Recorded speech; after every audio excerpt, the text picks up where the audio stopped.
At 3:37 inches the morning, a phone call shattered the silence of my bedroom. It was my father. His voice barely a whisper, shaking with a kind of terror I had never heard from him before. He told me he was at the police precinct downtown. He said my sister-in-law had beaten him with a baseball bat, but when the police arrived, she pointed the finger at him, claiming he attacked her in a fit of mental illness. The worst part was that my own brother stood right there and let her lie. I threw on a trench coat over my pajamas and drove like a maniac. When I walked through those precinct doors, the officer at the front desk turned chalk white. He stumbled over his own words, stammering out apologies because he had no idea who I really was. The drive to the precinct was a blur of flashing streetlights and a mounting sense of dread. My hands gripped the steering wheel so tightly, my knuckles turned white. I kept replaying my father's terrified voice in my head. He had always been the peacemaker, the one who swallowed his pride to keep my mother and brother happy. For him to call me at this hour meant things had escalated far beyond their usual toxic dynamics. I knew exactly what Caroline was capable of. She was a master manipulator who used her tears as a weapon, knowing perfectly well how the world viewed a crying white woman compared to an older black man. She knew the system was rigged in her favor, and she was playing it like a finely tuned instrument. The precinct lobby was an absolute circus. When I pushed through the heavy double doors, the fluorescent lights buzzed overhead, casting a harsh clinical glare on a scene that made the blood freeze in my veins. There, sitting on a sterile metal bench, surrounded by 3 sympathetic police officers, was my sister-in-law, Caroline. She was weeping theatrically, clutching a tissue to a microscopic scratch on her forehead. Her blonde hair was artfully disheveled, and she was playing the role of the fragile victim to absolute perfection. The officers, all white men, were hovering over her, offering her bottled water and murmuring words of comfort as if she were a wounded bird. Then I looked past her performative display and saw the reality of the situation. My father, Harrison, a 65-year-old retired history teacher and the gentlest man I know, was sitting in the far corner of the room. He was handcuffed to a metal ring securely fastened to the concrete wall. Blood was drying on the side of his head, matting his gray hair and dripping onto the collar of his favorite cardigan. His eyes stared blankly at the linoleum floor. He looked utterly broken, stripped of his dignity, and treated like a violent criminal. My father had been the only person who secretly supported me when my mother threw me out. He used to sneak me $50 bills from his modest teacher pension just so I could eat while I studied for my bar exam. He was a man who spent 40 years teaching history at an underfunded public school, pouring his heart into his students. Seeing him treated like a street thug sitting under the harsh fluorescent lights with his dignity stripped away broke my heart. But the heartbreak lasted only a second before it hardened into pure cold rage. Standing right next to the officers, comforting his weeping wife, was my brother Andre. Andre was the golden boy, the startup CEO who wore his tailored suits like armor. He was rubbing Caroline's back and speaking in hushed, serious tones to the lead officer. I could hear his words echoing in the quiet lobby. "I am so sorry," Officer Andre was saying, shaking his head with feigned sadness. "My father is losing his mind. He has these episodes and he just snapped. I is a danger to society, and my poor wife was just trying to defend herself from his unprovoked rage." A red-hot fury ignited in my chest, spreading through my limbs like wildfire. I marched across the lobby, my heels clicking sharply against the tile, announcing my presence. Andre saw me approaching, and his face immediately twisted into a familiar sneer of disgust. He stepped away from Caroline and moved to block my path, puffing out his chest to establish dominance. "What are you doing here?" Naomi Andre hissed, grabbing my arm and trying to shove me back toward the exit. "Get out of here before you make this worse. You look like a mess. You are going to make us look ghetto in front of these officers. We are dealing with a delicate situation, and we do not need your dramatic failure energy ruining it." I ripped my arm out of his grip. My eyes locked on our father, who had finally looked up, his eyes brimming with tears of relief upon seeing me. "I am here to take Dad home," I said, my voice low and dangerous, completely ignoring my brother's insults. Andre let out a loud, mocking laugh, ensuring the officers could hear him. "Take him home with what money? You do not even have a job. You are just a dropout. Go back to whatever hole you crawled out of before you embarrass the family again. Caroline has been through enough trauma tonight without you adding to the circus." I did not flinch. I did not raise my voice or react to his provocations. Andre and my mother Yvonne had spent the last 10 years treating me like a contagious disease. A decade ago, I made the unforgivable mistake of dropping out of medical school. My mother had my entire life planned out, wanting me to become a prestigious surgeon to elevate our family status and prove our worth to her elitist social circle. She was absolutely obsessed with the concept of black excellence, but her version of it was entirely rooted in proximity to white wealth and superficial titles. When I told her I was leaving medicine to accept a full-ride scholarship in criminal law, she lost her mind. She called me a ghetto failure, a massive disappointment who would never amount to anything. She kicked me out of the house, screaming that Andre was her only pride and joy because he understood how the world really worked. Andre had spent his whole life desperate for white validation. He styled his entire existence around the approval of elite circles, joining the right country clubs, wearing the right brands, and ultimately marrying Caroline. My mother fed this delusion. She believed that marrying into a white family with purported old money was the ultimate achievement, the final stamp of arrival for our family. She completely ignored the fact that Caroline treated our father like hired help, constantly belittling him in his own home. For 10 years, they assumed I was a struggling law school dropout, working dead-end jobs in some forgotten corner of the city.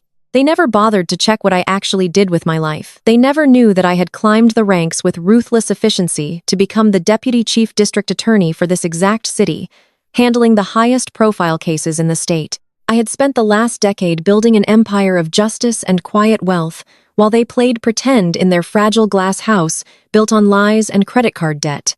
Caroline peeked out from behind her tissue, her blue eyes wide with manufactured innocence. "Andre, please tell your sister to leave," she whimpered, her voice trembling perfectly.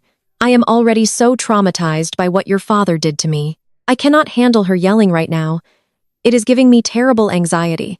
Her performance was a masterclass in weaponized victimhood, using her status to immediately criminalize a black elder. The lead officer stepped forward, placing a protective hand on his utility belt.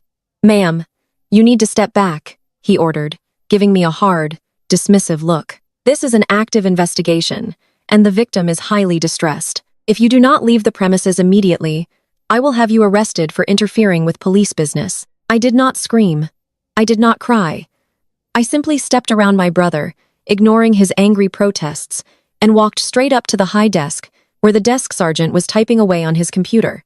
"Sergeant Miller," I said, keeping my voice perfectly even and terrifyingly calm.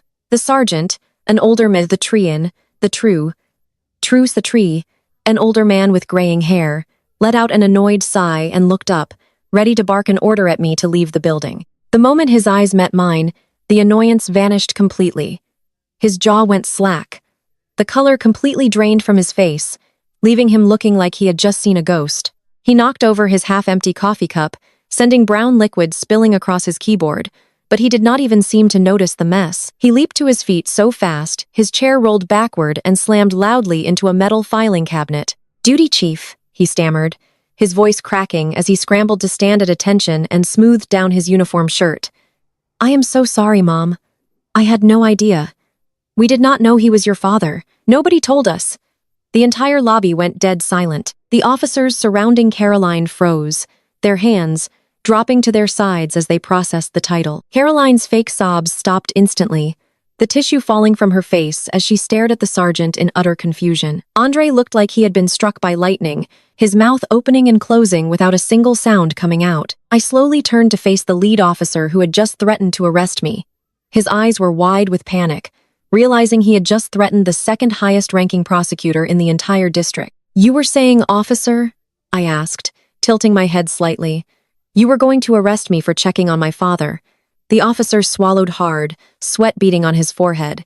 "Deputy Chief," I apologized profusely. "We received a domestic violence call from the lady. She stated your father attacked her unprovoked.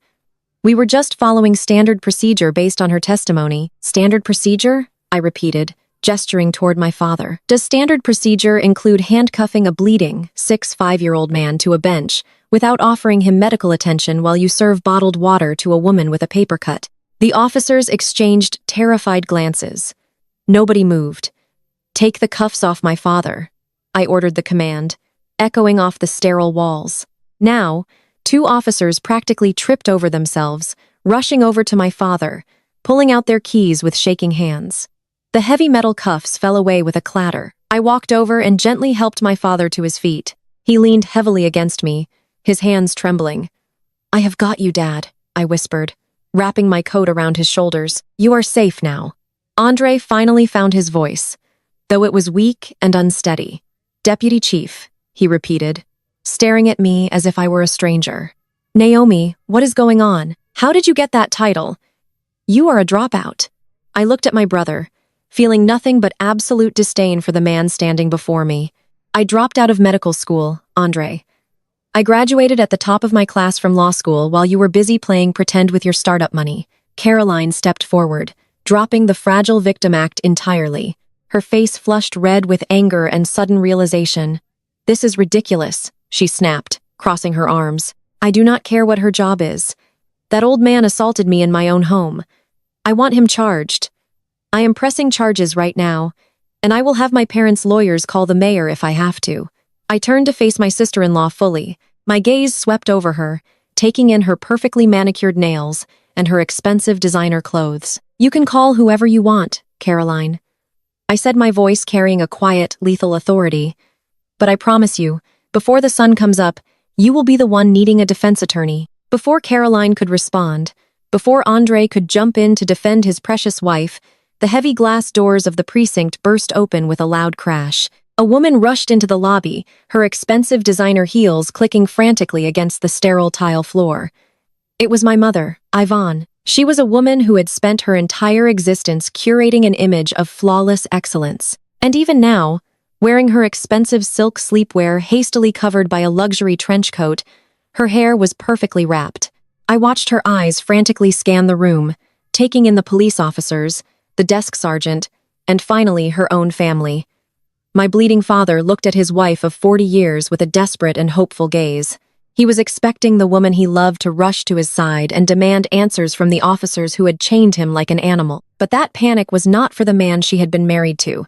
She did not even glance at the blood drying on my father's temple, or the way he slumped against my side in sheer exhaustion. Her eyes slid right past her bleeding husband and locked onto Caroline sitting on the bench. Her entire focus, her entire world revolved entirely around preserving the fragile image of perfection she had built around her son. I braced myself, tightening my grip on my father's shoulder. The final pieces of my family were about to collide, and I was ready to burn their house of cards to the ground. Yvonne let out a dramatic gasp and rushed across the room, throwing her arms around her weeping daughter-in-law. "Oh, my poor sweet girl," my mother cried out, smoothing Caroline's messy blonde hair and closely examining the microscopic scratch on her pale forehead with utter absolute devastation. I stood there feeling the heavy weight of my father sagging against my shoulder as he watched his wife comfort the woman, who had just beaten him with a baseball bat. The heartbreak in his tired eyes was almost too much to bear, and my anger reached a boiling point. After ensuring Caroline was perfectly fine, my mother finally turned her attention to me. The maternal concern vanished instantly, replaced by a burning toxic fury that I remembered all too well from my youth. She marched across the lobby, her jaw set tight with completely absolute rage and pure hatred. Before I could even speak, she raised her hand and swung it toward my face with all the force she could possibly muster. But I was no longer the frightened 20-year-old dropout she remembered. I reached out and caught her wrist midair, stopping her hand mere inches from my cheek. My grip was like a steel vise, and I saw the deep shock register in her eyes as I simply refused to let her strike me. "Let go of me," Yvonne shrieked loudly, struggling against my very firm hold while looking around at the watching police officers. "Are you using your little desk job to harass my daughter-in-law?" she yelled, pointing her free hand at my face. "Your father is senile, Naomi, and you know it. He is losing his mind every single day. He attacked Caroline in her own home, and you are abusing your legal power to protect a crazy, violent old man." I dropped her wrist, pushing her hand away as a wave of pure disgust washed over me. Yvonne was absolutely obsessed with her proximity to whiteness and wealth, viewing my brother and his marriage as her very ultimate social victory. She had always viewed Caroline as Andre's golden ticket into the elite high society she so desperately craved. To my mother, marrying into a wealthy white family was the final stamp of arrival for our bloodline, and she would sacrifice anything to protect that proximity to power. She was more than willing to throw her black husband under the bus to appease the white tears of a manipulative socialite. She had spent her entire life running from our roots, trying to wash away our history by wrapping herself in designer clothes and pretending she belonged to a completely different world. Andre stepped up right next to my mother, puffing out his chest to shield his precious wife from my gaze. "Do not try to act big and important in front of us. Naomi," he mocked, his voice dripping with absolute contempt. "You are just a bitter single black woman who is incredibly jealous that my wife comes from a real pedigree. You have always been envious of what we have because you have nothing. You sit alone in some tiny apartment while my life is moving forward, and you just want to drag us all down to your miserable level." He leaned in closer, trying to use his height to intimidate me, but I stood my ground without blinking. "Her family is investing $10 million into my tech startup tomorrow morning." Andre hissed, his eyes wide with desperate greed. "If you arrest her tonight, you ruin my entire life and destroy everything I have worked so hard to build. Let Dad take the fall for this because he is old and useless anyway. He has no future left. But I am on the verge of becoming a major player in the tech industry, and you cannot ruin this now." I stared at my brother, trying to comprehend the sheer magnitude of his absolute moral bankruptcy. He was willing to let our father rot in a prison cell or a psychiatric ward just so he could secure funding from his racist in-laws. "You would really let Dad take the blame for an assault he did not commit just for a check?" I asked, my voice eerily calm despite the storm raging inside my chest. Andre scoffed, waving his hand dismissively at our father, who was silently weeping as he listened to his own son sell his entire life away. "Dad is losing his memory, and he needs professional help anyway," Andre argued callously, not even looking at the man who had raised him. "The police already believe Caroline because she looks like a victim and he looks like an aggressor. It is just the way the world works, Naomi, and you know it better than anyone.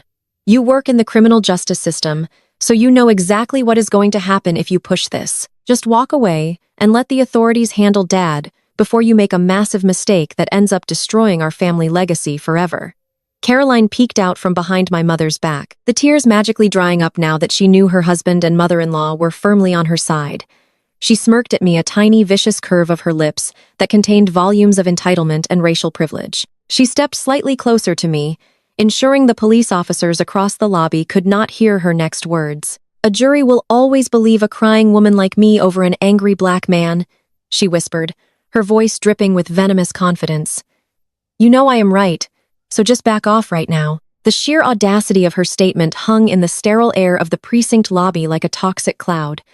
She was actively weaponizing the deep systemic biases of the justice system against my father, and she was proud of it. She knew exactly how society viewed the tears of a wealthy white woman, and she was using that historical privilege to crush a gentle black elder who had never harmed a fly in his entire life. My mother stood there nodding in agreement, completely blinded by her desperate need to remain in the good graces of Caroline's wealthy family connections. I felt my father squeeze my hand, weakly, silently, pleading with me to just let it go and avoid the conflict. He had spent his whole life avoiding conflict, making himself small so that others could feel big. But I was not going to make myself small tonight, and I was certainly not going to let these monsters destroy the only parent who had ever actually loved me unconditionally. I looked Caroline dead in the eye, refusing to let her see even a single ounce of hesitation or fear. "You really think you hold all the cards here now, Caroline?" Before she could formulate another snide remark, the heavy precinct doors swung open once again, letting in a gust of freezing night air. A wealthy-looking older couple stormed into the lobby, dripping with visible arrogance and old money entitlement. It was Preston and Chloe Sterling, Caroline's parents, the supposed billionaires who were funding Andre's tech startup. Preston was wearing a custom-tailored suit even at this ridiculous hour, and Chloe was draped in a mink coat that probably cost more than my father's entire retirement savings. They looked around the police station with absolute disgust and pure sheer disdain. Following closely behind them was an expensive, slick defense lawyer carrying a premium leather briefcase and a look of predatory confidence. "Oh, my poor darling daughter," Chloe gasped, rushing over to embrace Caroline, wrapping her in the expensive mink coat. "Look what that horrible, violent man did to you. We came as fast as we could the moment your husband called us." Preston Sterling glared at my father with utter contempt, as if my dad were a piece of trash stuck to the bottom of his expensive leather shoes. "This is an absolute outrage," Preston bellowed loudly to the room. I demand to know why this dangerous lunatic is not locked in a padded cell right now, Preston shouted, pointing a demanding finger at my father. He violently assaulted my daughter, and he needs to be transferred to a high-security psychiatric ward immediately. The slick defense lawyer stepped forward, opening his briefcase and pulling out a stack of legal documents that had clearly been prepared in extreme haste. I am representing Caroline Sterling, and we are officially demanding that Harrison be committed to a mental health facility for immediate evaluation and involuntary psychiatric hold pending felony criminal assault charges. My mother stepped forward, nodding eagerly in agreement with the very people who were trying to lock her husband away. Yes.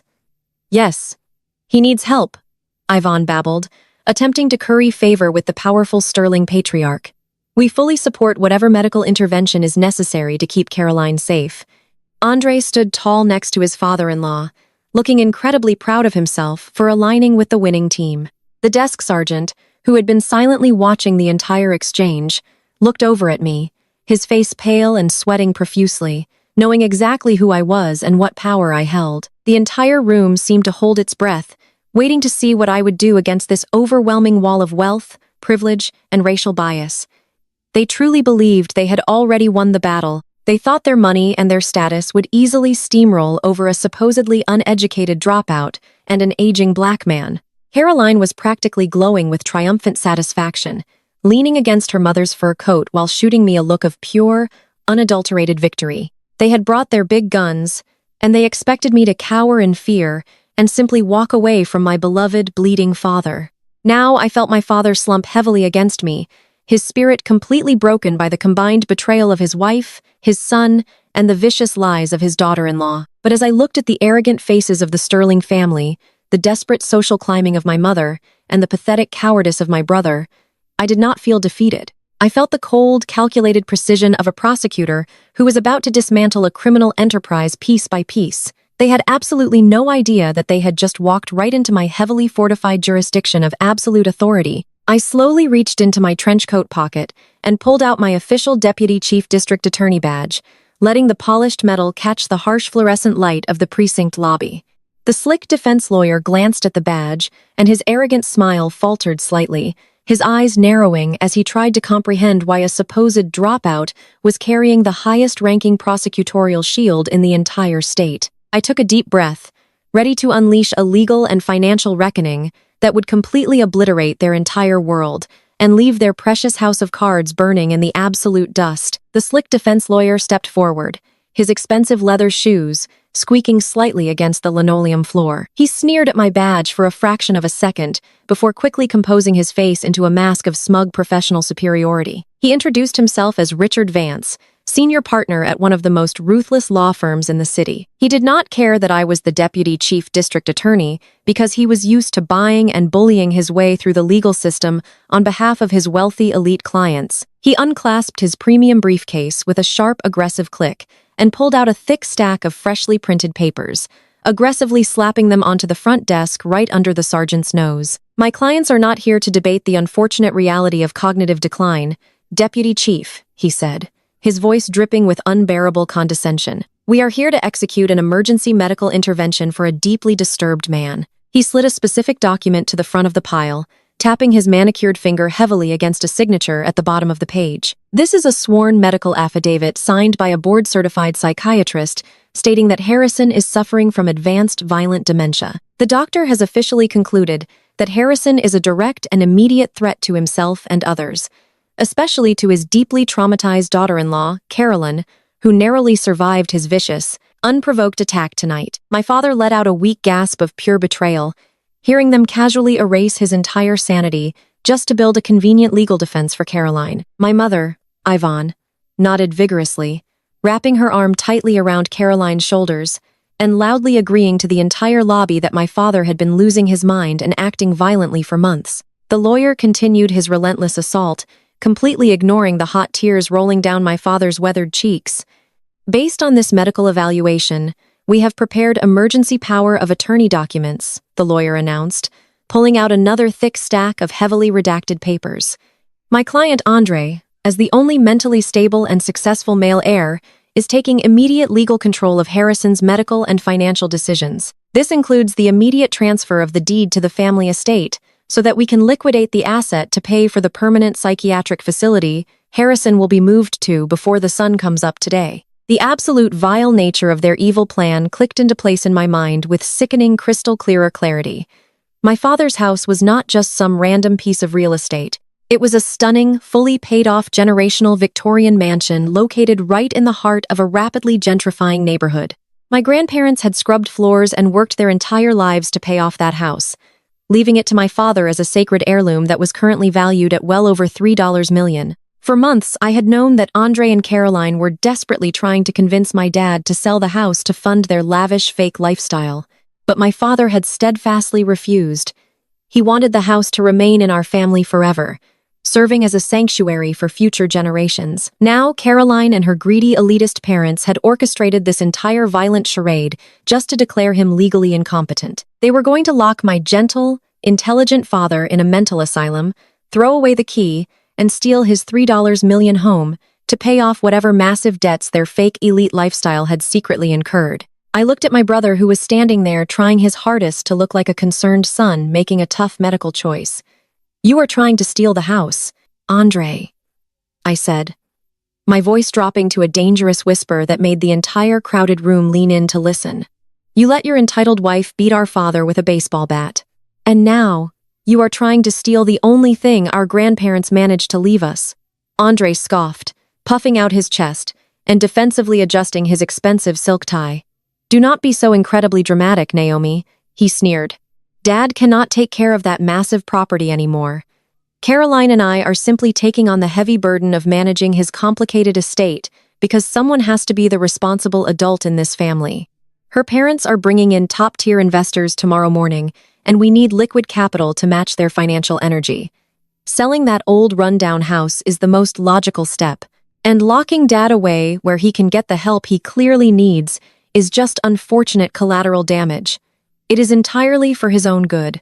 Chloe Sterling Caroline's mother stepped forward, wrapping her luxurious mink coat tighter around her thin frame. She looked at my bleeding father with absolute pure disgust, wrinkling her nose as if simply breathing the same air as him was a personal insult to her high-ass pedigree. "We are actually doing your broken family a massive favor," Chloe added, her tone reeking of white savior complex and unbearable, staggering entitlement. "My husband Preston is using our elite society connections to ensure your dangerous father gets a bed at a private facility instead of being thrown into a violent state-run prison. You should all be thanking us on your knees instead of waving your little badge around trying to cause unnecessary trouble."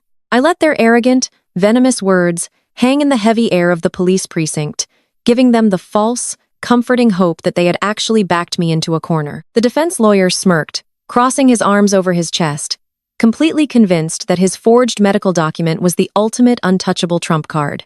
He pushed an expensive gold pen across the desk toward me. "If you really care about your father's well-being, Deputy Chief, you will advise him to sign the power of attorney right now," the lawyer demanded with smug certainty. "If you fight this, we will take this to a judge tonight, and we will make sure the national media knows exactly how the Deputy Chief District Attorney tried to protect a violent madman from facing justice." I did not argue emotionally. I did not scream or cry or lose my temper the way they desperately wanted me to so they could label me as just another angry, aggressive woman. I simply reached out and picked up the supposedly ironclad medical document. I held the paper up to the harsh fluorescent light, scanning the dense medical jargon before my eyes locked firmly onto the signature at the very bottom of the page. Dr. Julian Graves. A slow, chilling smile spread across my face. I felt my father tense beside me, but I gently squeezed his shoulder, letting him know the tide was about to turn violently in our favor. I shifted into full Deputy Chief District Attorney mode, my posture straightening, and my voice projecting with the practiced lethal authority of a prosecutor who had personally destroyed thousands of arrogant men, just like the lawyer standing before me. "This is a very impressive piece of fiction. Mr. Vance," I stated calmly, tossing the document back onto the desk with a casual flick of my wrist. The lawyer bristled his smug expression, faltering for a split second. "Excuse me," he sputtered hastily, adjusting his suit jacket. "That is a legally binding medical diagnosis from a highly respected board-certified psychiatrist." I laughed, a sharp, cold sound that echoed through the silent, shocked lobby. "A highly respected board-certified psychiatrist," I repeated, perfectly mocking his exact condescending tone. That is absolutely fascinating, Mr. Vance, considering the fact that Dr. Julian Graves permanently lost his medical license in the state of Illinois exactly 3 years ago. The color instantly drained from the lawyer's face, leaving him looking like a ghost. His eyes darted nervously toward Preston Sterling, who suddenly looked incredibly uncomfortable in his custom-tailored suit. I took a slow, deliberate step toward the lawyer, closing the distance between us until I could see the heavy beads of sweat forming on his forehead. I know this because I personally prosecuted Dr. Graves when he moved to the city and attempted to run a massive prescription fraud ring. I continued, my voice dropping into a lethal rhythmic cadence. He is currently serving a 5-year sentence in a federal penitentiary. So, unless your highly respected doctor evaluated my father from inside a maximum security cell block, this document is a blatant amateur forgery. The entire precinct erupted into a chaotic murmur of shock. The police officers who had been treating Caroline like a fragile, delicate victim suddenly shifted their hands, resting cautiously on their belts as they realized they were standing in the middle of a massive criminal conspiracy. The desk sergeant, who was already terrified of my presence, frantically began typing on his computer, verifying my claim, and letting out a sharp, loud gasp when he saw the federal prison record of Dr. Graves pop up on his monitor. The slick lawyer was sweating profusely now, aggressively pulling at his collar as his arrogant demeanor completely shattered into pieces. He looked frantically at Preston and Chloe, Sterling silently demanding an explanation for why they had confidently handed him a forged document signed by a convicted felon. I did not know, the lawyer stammered, taking a huge step back and raising his hands defensively. My clients provided me with this paperwork. I was assured it was entirely legitimate and legally sound. You are a senior partner at a major law firm, and you did not even bother to run a basic background check on your primary medical witness. I asked, raising a single judging eyebrow. That is not just staggering, breathtaking incompetence, Mr. Vance. That is subordination of perjury and presenting a forged document to law enforcement officers in the direct execution of their duties. I wonder how the State Bar Association will react when I personally file a severe grievance against your license tomorrow morning. The lawyer looked like he was about to physically faint. He practically dropped his expensive briefcase, scrambling desperately to distance himself from the Sterling family. I withdraw the document. He blurted out, his voice high and laced with pure panic. I am formally withdrawing the power of attorney request. Preston Sterling grabbed the lawyer's arm, his face turning bright purple with explosive rage. What are you doing, you coward? Preston roared. You work for me. You fix this right now. The lawyer violently yanked his arm out of Preston's grip. I work for my firm and I am not losing my law license over your forged garbage, he shot back before quickly power walking out of the precinct doors, leaving the Sterling family completely exposed and legally defenseless. My mother, Yvonne, looked around in absolute horror, watching the expensive lawyer flee the scene. Her entire grand plan to secure her permanent place in the white elite was crumbling into dust right before her eyes. She turned to me, her face twisted in a pathetic mixture of fear and denial. Naomi, what are you doing? She shrieked, her voice echoing loudly off the walls. You are ruining everything just because you are jealous of your brother. Caroline is still hurt. Your father still attacked her. You cannot just use a legal technicality to ignore the fact that he is a dangerous old man.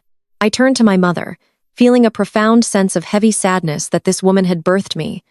But I pushed the useless emotion down, locking it safely away. The only danger in this room is the incredible greed radiating from your golden boy and his manipulative wife, I said coldly. You were perfectly willing to let them lock your faithful husband in a mental asylum and steal the house he worked his whole life to pay for just so you could sip cheap champagne at the country club with these absolute frauds. Andre stepped forward, trying desperately to salvage the rapidly deteriorating situation.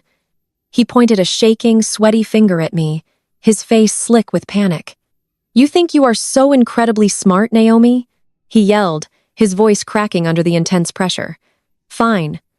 So, the medical paper was a mistake. Caroline was just so terrified for her life that her parents rushed the paperwork to protect her from a madman.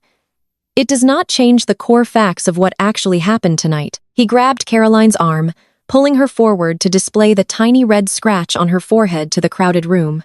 Look at her, Andre demanded loudly, playing heavily to the remaining police officers. My wife is bleeding. She is severely traumatized. Dad lost his temper and hit her with a baseball bat. That is aggravated assault and battery.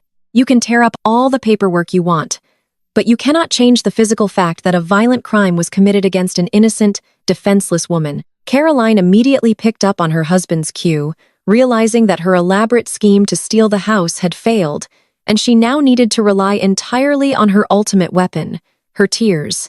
She let out a loud, dramatic wailing, so burying her face in her hands and shaking her shoulders to simulate a massive, terrifying panic attack.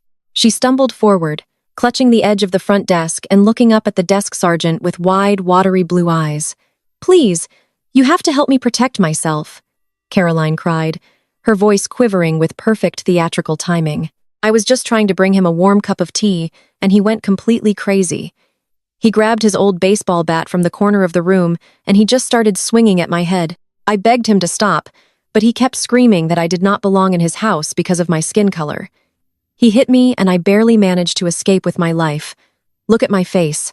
Look at what this monster did to me. Chloe Sterling wrapped her arms tightly around her weeping daughter, glaring at my father with utter racist contempt. "You see this?" Chloe demanded loudly, addressing the entire police precinct. "This is exactly what happens when you try to help these kinds of people. My beautiful daughter has been nothing but a generous angel to that violent old man, and this is how he violently repays her kindness. He belongs in a cage for the rest of his miserable life." My father tried to speak, his voice raspy and broken from exhaustion. "I never touched her," he whispered, tears spilling down his bruised and battered face. I was sitting quietly in my study reading. She came in screaming about signing the deed to the house. She broke the expensive vase herself. She hit me with the bat until I fell, and then she called the police. "Please, you have to believe me. I am telling the truth." Yvonne rolled her eyes, letting out a loud scoff of complete disbelief. "Oh, shut up, Harrison." My mother snapped Crew. "Stop embarrassing yourself and just admit what you did. Caroline is a delicate girl. She would never ever do something like that to herself." The police officers shifted uncomfortably, looking between my bleeding father and the weeping Caroline. The systemic bias was thick and palpable in the air, despite the fact that I had just explicitly proven the Sterling family was using forged medical documents to steal a $3 million house. The visual of a crying white socialite was still incredibly powerful. Carolyn knew this fact intimately, and she leaned into it heavily, milking every single tear for maximum emotional effect. I watched the pathetic performance with absolute cold detachment. Caroline truly believed she had won the narrative back. She thought she had brilliantly outsmarted the system because the system was historically designed to protect people exactly like her. She thought that without a video or a neutral witness, it would simply be her word against my father's. And she was completely confident that the world would always choose her tears over his truth. Caroline lifted her head, wiping away a fake shimmering tear and looking at me with a sickening smirk that was entirely hidden from the police officers, but perfectly visible to me. She leaned slightly forward, her voice dropping into a malicious hissing whisper that only I and Andre could hear over the commotion. "It does not matter how smart you think you are," Naomi Caroline whispered, her eyes flashing with pure toxic triumph. "He hit me. There were no cameras in the hallway. It is his word against mine, and I have the bruises. You can play lawyer all you want, but at the end of the day, they will always believe me over him. So just back off right now before I make this so much worse for your pathetic father." I looked down at Caroline as her malicious whisper faded into the sterile cold air of the police precinct. She was so incredibly confident in her little performance. She truly believed that centuries of systemic bias would shield her from any consequences whatsoever. She thought her pale skin and fake tears were an absolute impenetrable armor against the truth.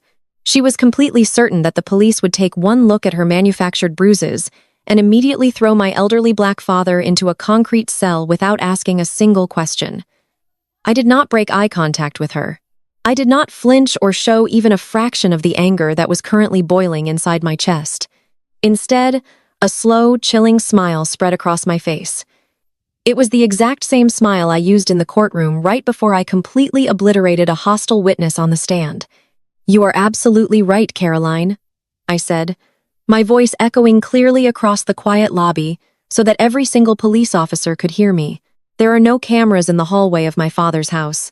I watched her smug smirk widen for a fraction of a second, thinking she had just won the ultimate victory. She thought I was conceding defeat, but then I took a slow, deliberate step forward, closing the distance between us until I was looking down directly into her wide, calculating eyes. "There are no cameras in the hallway, Caroline." I repeated slowly, emphasizing every single syllable. "But there are multiple hidden cameras in the study." The color drained from Caroline's face so fast she looked like she might physically pass out right there on the linoleum floor. Her smug, arrogant smile completely vanished, replaced by a look of sheer, unadulterated terror. Andre stumbled backward, bumping into the front desk, his mouth opening and closing silently, like a fish suffocating on dry land. My mother Yvonne froze completely still, her hands dropping from where they had been comforting her precious daughter-in-law. Preston and Chloe Sterling, the supposed billionaires who had been screaming for my father's arrest, suddenly looked around the room as if searching for an emergency exit. Right on cue, the heavy glass doors of the precinct slid open, and my executive assistant, Maya, walked into the lobby. She was wearing a sharp, tailored suit and carrying a sleek silver laptop under her arm. Maya was the best investigator on my legal team, and she knew exactly what to do without me ever having to say a single word. I had texted her 30 minutes ago while I was driving to the station, instructing her to pull the cloud feed from the hidden security system I had installed in my father's house last month. I had placed those small, discreet cameras in the living room and the study because I already suspected Caroline was sneaking around the house, trying to steal my late grandmother's antique jewelry. I never imagined those cameras would end up capturing an attempted murder. Maya walked straight past the trembling Sterling family and placed the laptop firmly on the front desk right next to the sergeant. "Deputy Chief, the footage has been successfully downloaded and enhanced for optimal audio and visual clarity," Maya stated professionally, tapping a few keys on the keyboard. I nodded and turned to the desk sergeant, who was still sweating profusely. "Sergeant, I need you to connect this laptop to the large presentation monitor on the wall behind you," I ordered calmly. "This is officially evidence in a felony assault investigation, and I want every single officer in this room to see exactly what happened in that house tonight." The sergeant scrambled to obey, practically tripping over his own feet as he grabbed a display cable and connected it to the large flat-screen monitor hanging on the precinct wall. The screen flickered to life, casting a bright, harsh glow over the silent, crowded lobby. Every single police officer in the room turned their attention to the monitor. The officers who had been handing Caroline bottled water and treating her like a delicate, fragile victim now stood with their arms crossed, their faces completely stern and unreadable. They knew they were about to see something that would completely change the entire narrative. I pressed the play button on the laptop. The video feed filled the massive screen in crisp, stunning 4K resolution. The hidden camera had been placed inside a vintage grandfather clock on the top shelf of the bookcase, providing a perfect, unobstructed, wide-angle view of my father's entire study. The audio was incredibly clear, picking up every single sound in the quiet room. The video started by showing my father, Harrison, sitting peacefully in his worn leather armchair. He was wearing his reading glasses, holding a thick historical biography in his hands, and sipping a cup of warm tea. He looked exactly like what he was, a gentle retired teacher, enjoying a quiet evening in the house he had lived in for 40 years. The scene was an absolute picture of domestic tranquility. Then the heavy wooden door of the study flew open, and Caroline marched into the room. On the giant monitor, her face was twisted into an ugly, vicious scowl that completely contradicted the sweet, innocent persona she had been playing all night at the police station. She was clutching a thick stack of legal documents in one hand, and she aggressively slammed them down onto the small table next to my father's reading chair. "Sign the deed," Harrison Caroline demanded on the video, her voice shrill and echoing loudly through the precinct lobby. "Andre and I need the liquid capital from this rundown property to match my parents' investment tomorrow morning. You are going to sign the house over to us right now, or I swear I will make your life a living nightmare." On the screen, my father slowly lowered his book. He looked up at his daughter-in-law with a profound sense of exhausted sadness. He did not raise his voice or act aggressively in any way. "Caroline, I have told you and Andre a dozen times," my father said, his recorded voice sounding so incredibly tired. "This house belonged to my parents. It is a generational family home. I am not selling it, so you can fund a lavish lifestyle you cannot actually afford. Please leave my study and let me read in peace." The entire police precinct watched in absolute dead silence as Caroline completely lost her mind on the high-definition screen. She started pacing back and forth across the study, waving her arms frantically and screaming at my father. "You selfish, useless old man!" She shrieked, her face, turning a bright, blotchy red. My family is trying to elevate your pathetic son into elite society, and you are holding us back because you are too obsessed with this disgusting ghetto house. My father simply shook his head and picked his book back up, refusing to engage with her toxic tantrum. This absolute dismissal sent Caroline into a blind, violent rage. She looked around the room, her eyes landing on a heavy ceramic vase sitting on the mantel. The security footage captured every single agonizing frame of what happened next. Caroline grabbed the vase, raised it high in the air, and intentionally smashed it directly against her own forehead. The sound of the ceramic shattering echoed through the quiet police station, making several officers physically flinch. Caroline stumbled backward from the self-inflicted blow, blood trickling down her face, creating the exact tiny scratch she had been crying about all night. My father dropped his book and jumped out of his chair, holding his hands up in a defensive, pacifying gesture. "Caroline, what are you doing?" he yelled clearly, terrified by her sudden self-harm. But Caroline was not finished. She turned toward the corner of the study where my father kept a vintage wooden baseball bat signed by a famous local player. She grabbed the heavy wooden bat, gripping it tightly in both hands. She spun around her face, contorted into a mask of pure evil, and swung the bat with all her might directly at my father's left knee. The sickening crunch of the wood hitting his bone echoed loudly from the monitor speakers. My father let out an agonizing cry of pain, collapsing heavily onto the hardwood floor, holding his shattered knee. The police officers in the lobby let out collective gasps of pure horror, watching the horrific, unprovoked brutality unfold right before their eyes. Caroline stood over my helpless, bleeding father, raising the bat again and bringing it down hard against the side of his head. My father slumped over completely motionless, blood pooling on the expensive rug beneath him. But the most devastating part of the video was not the violent assault itself. The most heartbreaking moment happened just seconds later. The study door opened wider, and my brother Andre stepped into the frame. He stood right in the doorway, looking down at his own father, bleeding unconscious on the floor. He looked at his wife standing over the old man with a bloody baseball bat in her hands. Andre did not rush forward to help his dad. He did not yell at Caroline or try to take the weapon away from her.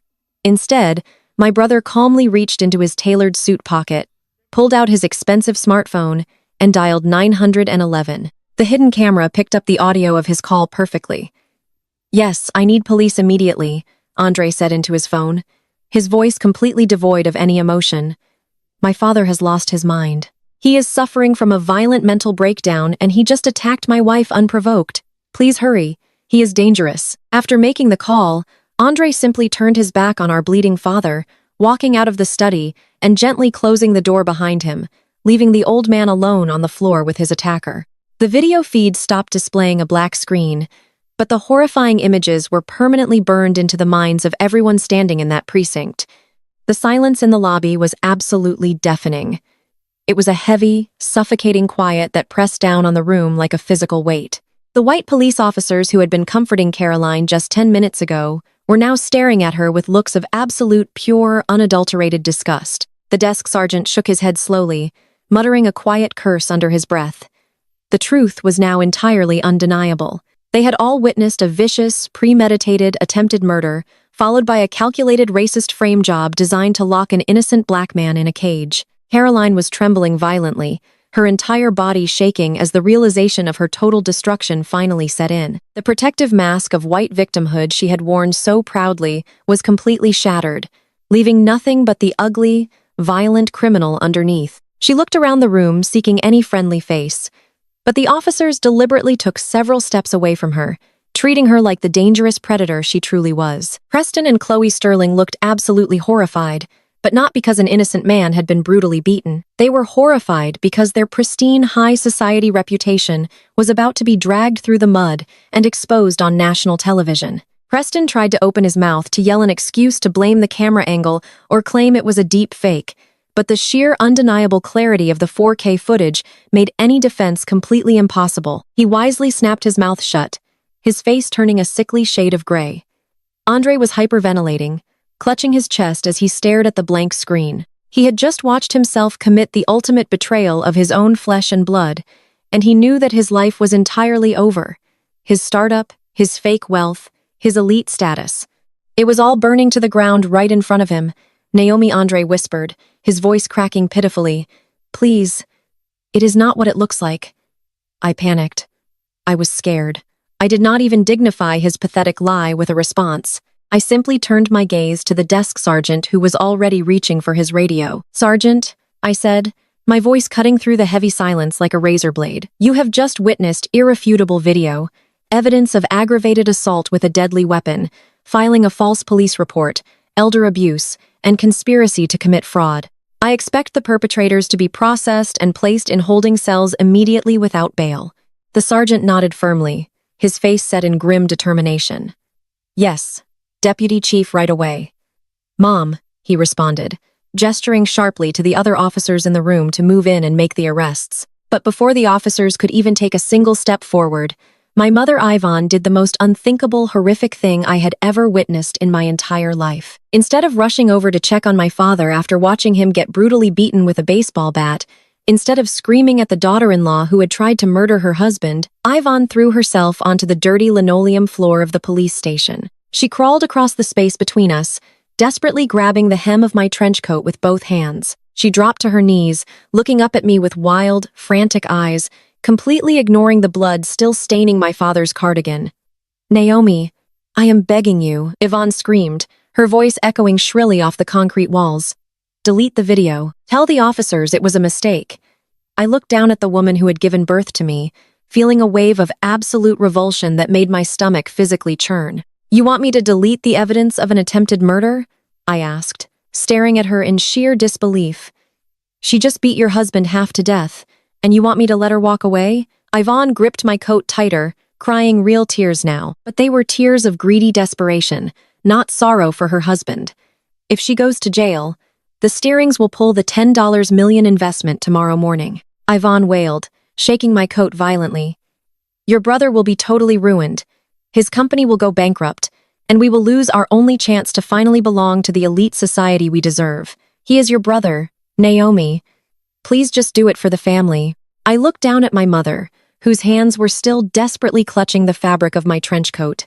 She was openly weeping on the dirty linoleum floor of the police precinct, begging me to sacrifice my father's safety and my own integrity just to protect the fragile illusion of wealth that my brother had married into. I did not feel a single ounce of pity for her.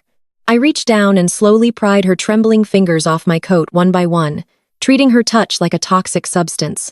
My voice was completely devoid of the sympathy she was frantically searching for when I finally spoke to her. "You are asking me to ignore a brutal attempted murder so your golden son can play pretend with a family of racist frauds?"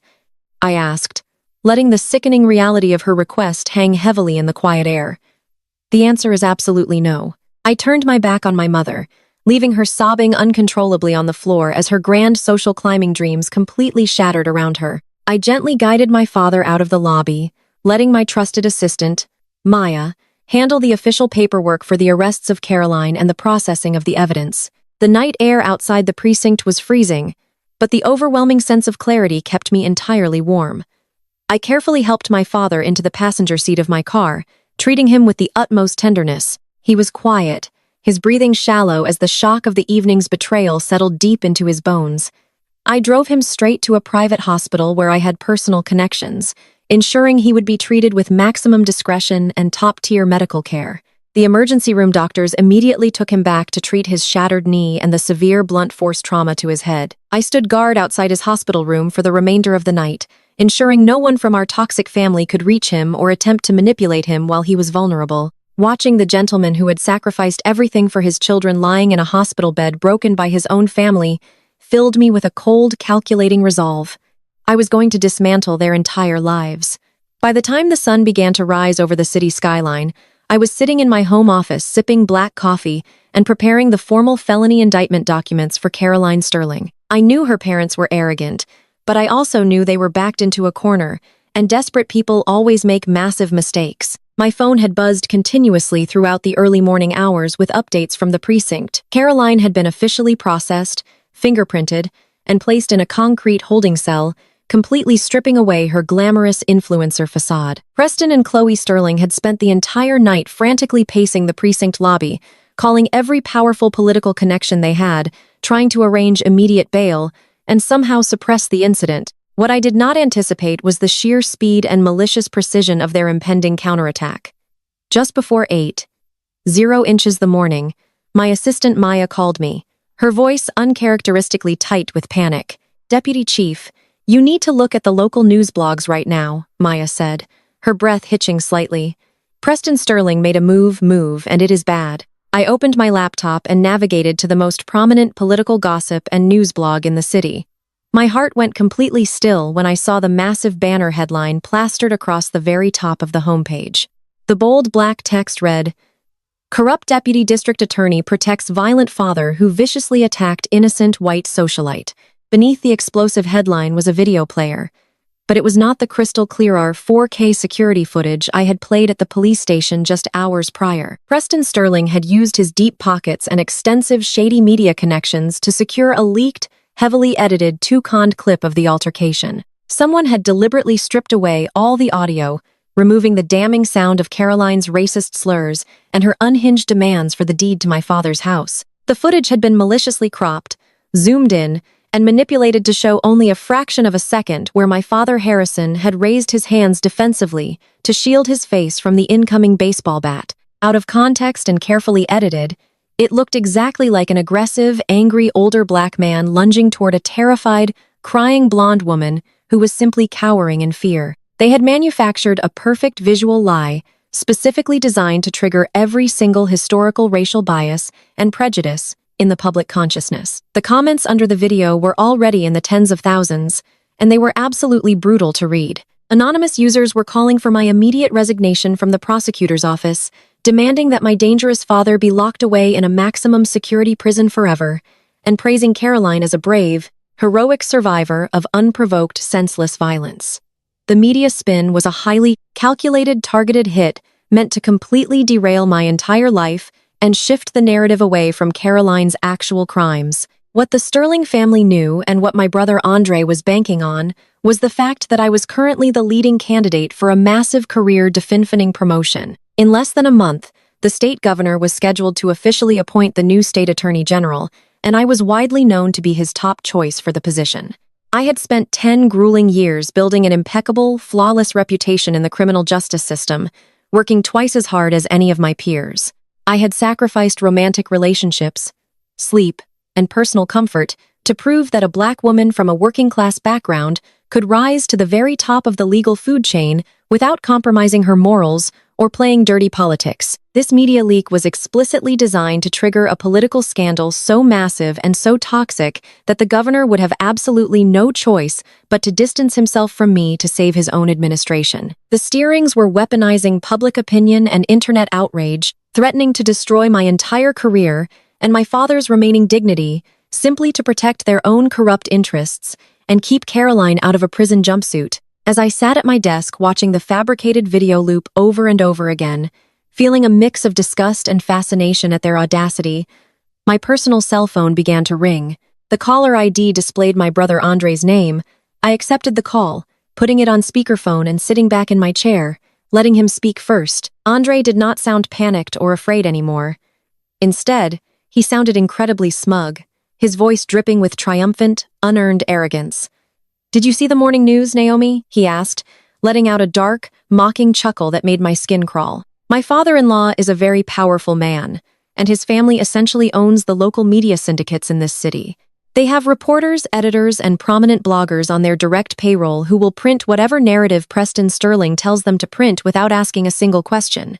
"You thought you could just use your little badge to ruin my life and put my beautiful wife in a cage, but you forgot how the real world operates," Andre continued, completely blinded by his own toxic ego. "The real world runs on perception, and right now the entire world perceives your precious father as a violent monster."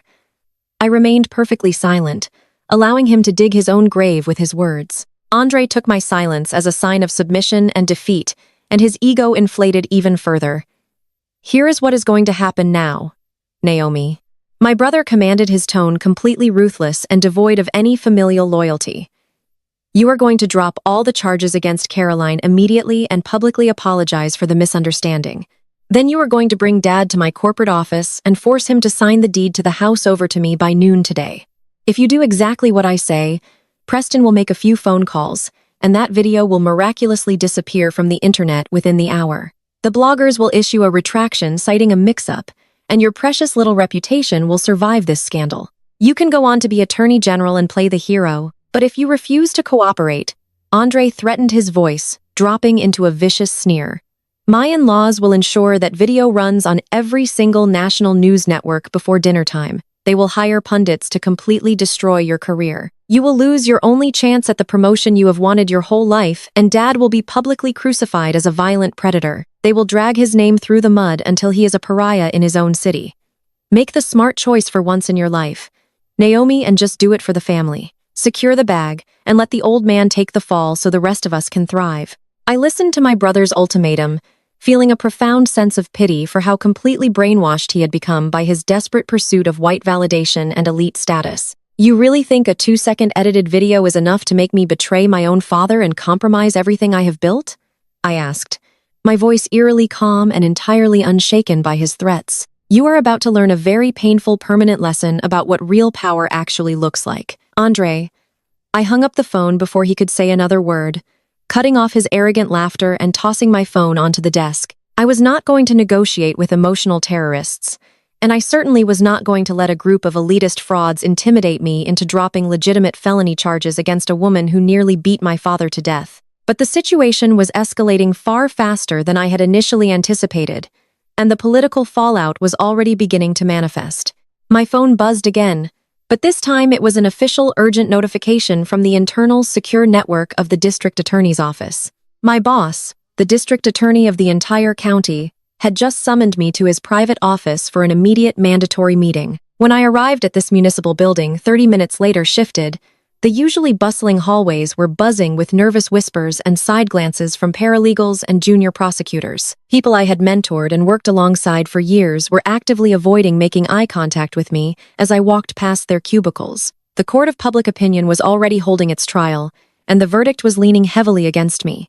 I kept my posture perfectly straight, ignoring the murmurs as I walked straight into the executive suite. I entered the expansive corner office without knocking. The district attorney was standing behind his heavy, solid oak desk, looking gravely concerned and deeply exhausted. He had been my mentor, pushing me toward the attorney general nomination and championing my career.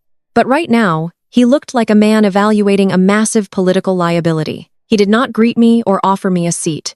Instead, he slowly turned a digital tablet toward me, sliding it across the polished surface of his desk. The viral edited video of my father was playing on a continuous loop on his screen, the silent footage repeating the same fabricated lie over and over again in the quiet room. The district attorney looked up at me with heavy, tired eyes, the weight of the impending political storm pressing down on both of our shoulders. The media is calling my office every 5 minutes, demanding a statement about your involvement in a cover-up, he said, his voice flat and serious. The governor's office just reached out to express their extreme hesitation regarding your nomination. This is a complete public relations nightmare, Naomi, and it threatens to tear down the integrity of this entire department. I need you to tell me exactly what is going on, and I need to know if this situation is going to force me to ask for your immediate resignation before the press destroys us both. I stood completely still, absorbing the full magnitude of his words, and the incredible danger that my brother and the Sterling family had deliberately placed me in. I looked directly into the district attorney's eyes, refusing to break contact or show even a fraction of the fear they expected me to feel. I am not resigning, I said, my voice perfectly steady and resonant in the quiet office. If I resign right now, I validate their fabricated narrative, and I allow a violent criminal to destroy the integrity of this office simply because she has enough money to buy a headline. I told him about the 4K security footage, about the forged medical document signed by a disgraced felon, and about the blatant weaponization of racial bias that the Sterling family was currently using to shield themselves from justice. The district attorney listened intently, his expression shifting from deep political concern to a hardened, quiet fury as he realized the media had manipulated his department. You have 1 hour, Naomi, he finally said, leaning heavily on his desk. I will authorize a press conference on the main courthouse steps, but you better deliver an absolute knockout blow, because if you fail to clear our name today, you will not have a career left by tomorrow morning. I walked out of the executive suite and immediately pulled out my phone, dialing my assistant, Maya. The media was already swarming the courthouse plaza like sharks smelling blood in the water. I told Maya to set up the largest digital display screen we had in the evidence department and place it directly behind the main podium. I also instructed her to make a few very specific phone calls to the local community centers and the public school district, where my father had spent 40 years of his life teaching history. Preston Sterling thought he could erase 4 decades of my father's impeccable legacy with a 2-second silent video clip. I was going to remind the entire city exactly who Harrison was, and I was going to do it on live television. I needed the people who actually knew my father to stand behind him and show the world that his life amounted to far more than a racist stereotype created by a desperate family of frauds. By noon, the courthouse steps were absolutely packed with news vans, reporters, and aggressive political bloggers, all waiting to watch my public downfall. They held their microphones like weapons, ready to tear me apart the second I stepped out of the heavy brass doors. I did not wear my usual soft, neutral tones. I wore a sharp, structured dark suit projecting absolute, unyielding authority. When I stepped up to the podium, the barrage of camera flashes was blinding, and the shouting questions blended into a chaotic, deafening roar. "Deputy Chief, why are you protecting a violent predator?" One reporter yelled over the crowd. "Are you stepping down from the Attorney General nomination?" Another shouted, trying to shove a microphone right into my face. Their eagerness to destroy me was palpable. A hungry collective energy that I had seen destroy many innocent lives before. I raised my hand, and the sheer commanding presence of my gesture caused the chaotic shouting to slowly die down into a tense, expectant silence. I looked out over the sea of journalists, feeling a cold, focused energy settling over my entire body. This morning, many of you published a heavily manipulated 2C video clip designed to destroy the life of an innocent black elder. I began my voice carrying clearly through the microphone and echoing across the crowded plaza. You rushed to criminalize a 65-year-old retired teacher without verifying the source, without asking a single question, and without giving the accused any benefit of the doubt, simply because the accuser was a wealthy, crying white socialite. You allowed yourselves to become pawns in a malicious public relations strategy manufactured by a family that is currently trying to hide their own heinous crimes. The reporters shifted uncomfortably, sensing the aggressive shift in my tone. I did not come out here to offer a defensive apology or hand over my resignation to satisfy a corrupt narrative. I continued scanning the faces of the journalists who had already written my professional obituary. I came out here to show you what absolute truth looks like, and to expose the violent, malicious fraud that Preston Sterling and his daughter Caroline have attempted to perpetrate against the justice system of this city. They believed their money and their proximity to whiteness would automatically buy them an exemption from the law, but they made a catastrophic mistake when they tried to frame a man in my jurisdiction. I gestured to Maya, who hit a button on her remote. The massive screen behind me flickered to life, and the full, unedited security footage from my father's study began to play. This time, there was full audio. The crisp, clear sound of Caroline's voice echoed across the plaza as she screamed at my father, demanding the deed to his historic home so she could fund her lavish lifestyle. The reporters watched in stunned, absolute silence as the true events unfolded before their very eyes. They watched Caroline pick up the heavy ceramic vase and intentionally smash it into her own forehead to create the fake injury. The crowd gasped collectively as Caroline grabbed the vintage baseball bat and viciously struck my gentle, unarmed father in the knee in the head while he was pleading for peace. And then they saw my brother Andre step into the frame. They watched him stare at his bleeding, unconscious father before coldly dialing 911 to frame him. The pure, undeniable brutality of the footage completely shattered the fake narrative the Steerings had bought and paid for. The journalists, who had been practically salivating for my ruin, were now staring at the screen with their mouths hanging open, furiously typing notes as they realized they had been deliberately manipulated into participating in a massive criminal cover-up. The shock rippling through the plaza was a physical force replacing their prior hostility with a profound sense of horror and professional embarrassment. But I was not finished completely dismantling their false reality.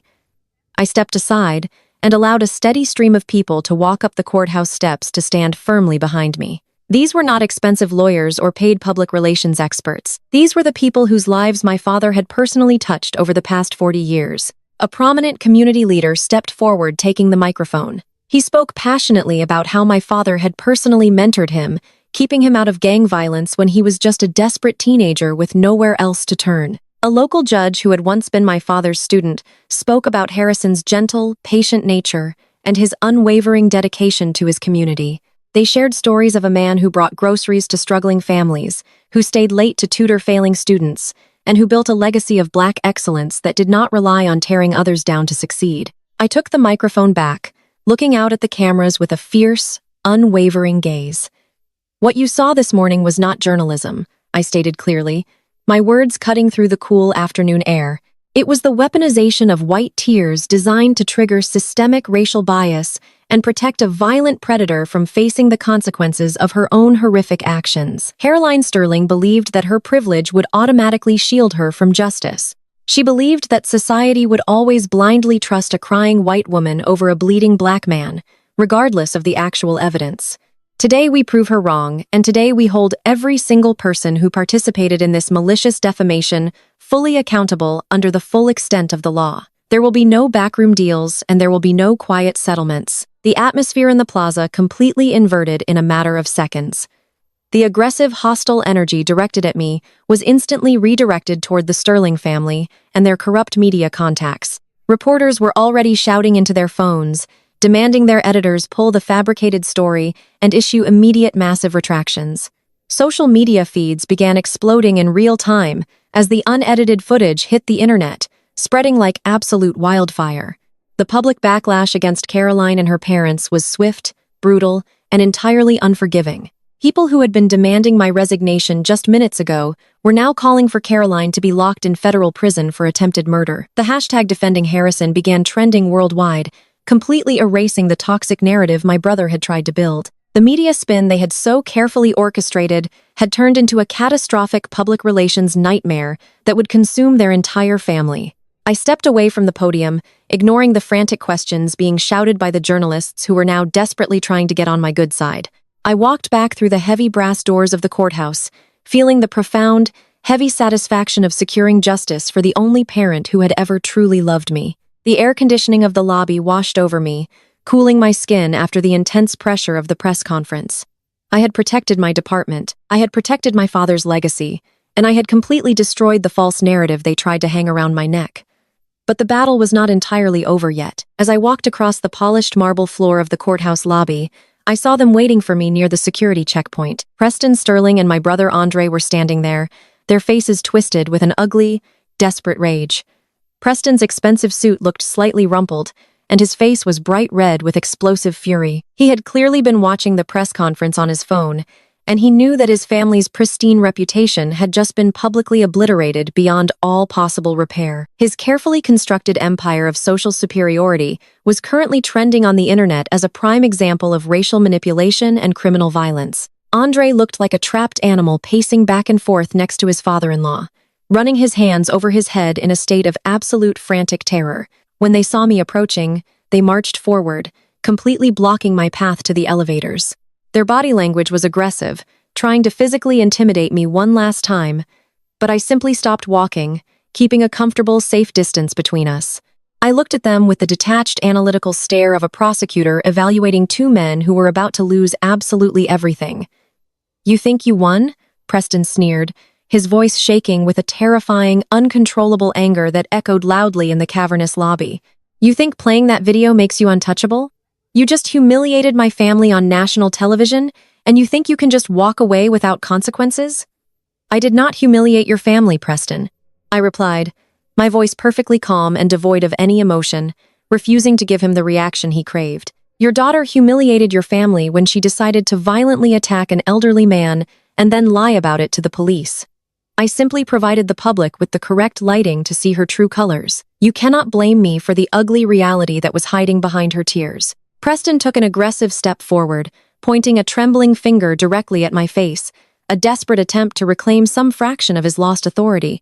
"I am pulling the $10 million funding from Andre's company today," Preston threatened loudly, not caring who in the lobby heard him. "I am liquidating every single asset we tied to his pathetic little startup.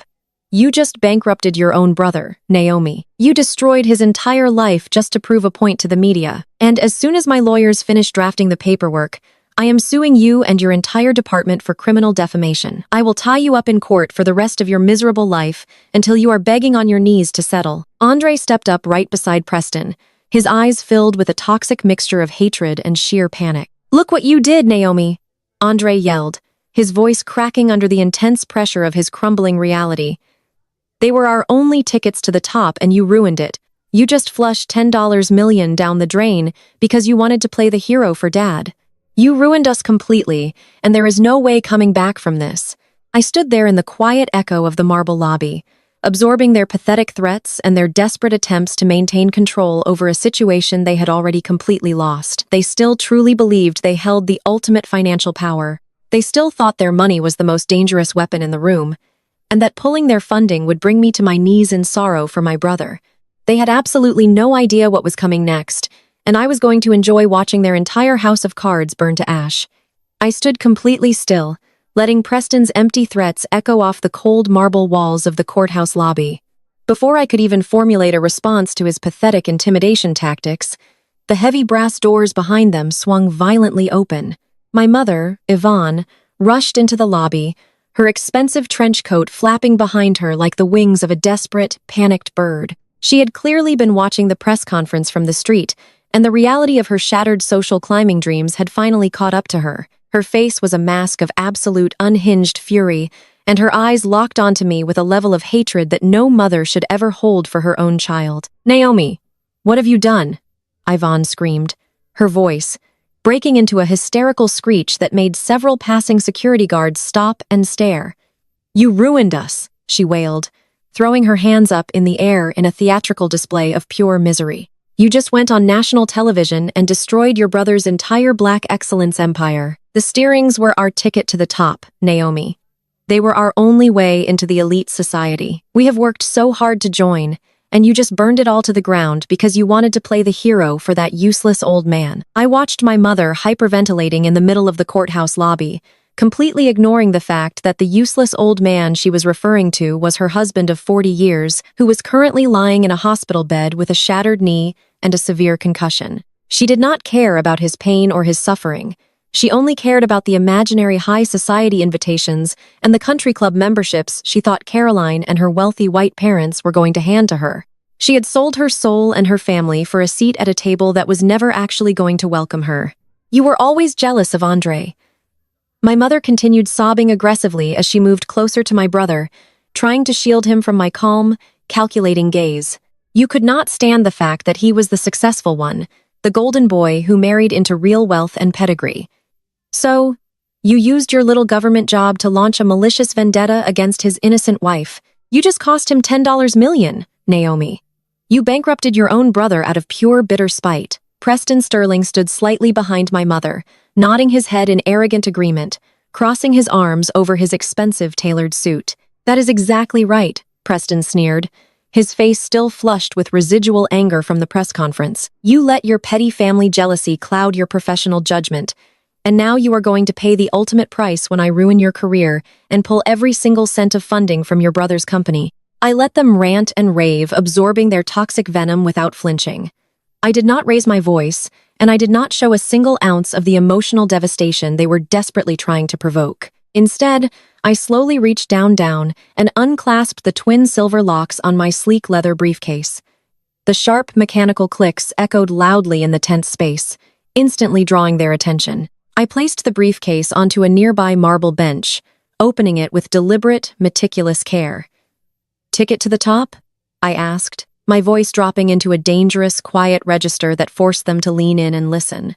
I reached inside the briefcase and pulled out a massive, thick dossier binding together hundreds of pages of highly confidential financial records, bank statements, and tax documents. "You really think these people are your ticket to the top, Mother?" I took a slow step forward, holding the heavy dossier in my hands, looking directly into Yvonne's panicked eyes. "The Steerings are not your ticket to elite society, Mother."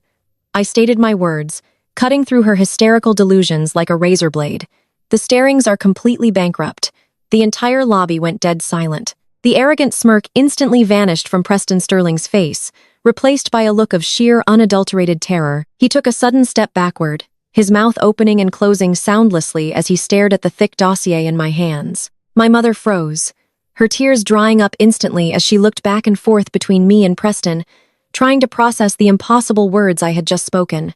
Andre let out in a nervous, shaky laugh, shaking his head in rapid denial. "What are you talking about, Naomi?" Andre stammered, his eyes darting frantically around the room. "That is ridiculous.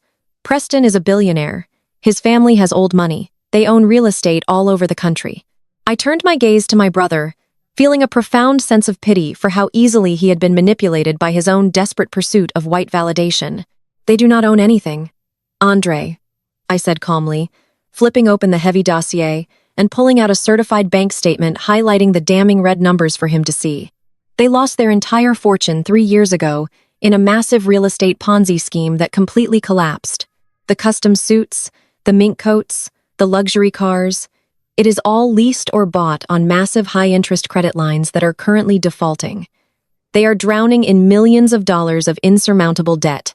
Preston lunged forward, trying to snatch the documents out of my hands, but I quickly stepped back, letting a nearby courthouse security guard step between us. "You are lying," Preston shouted wildly, his face turning a dangerous shade of purple.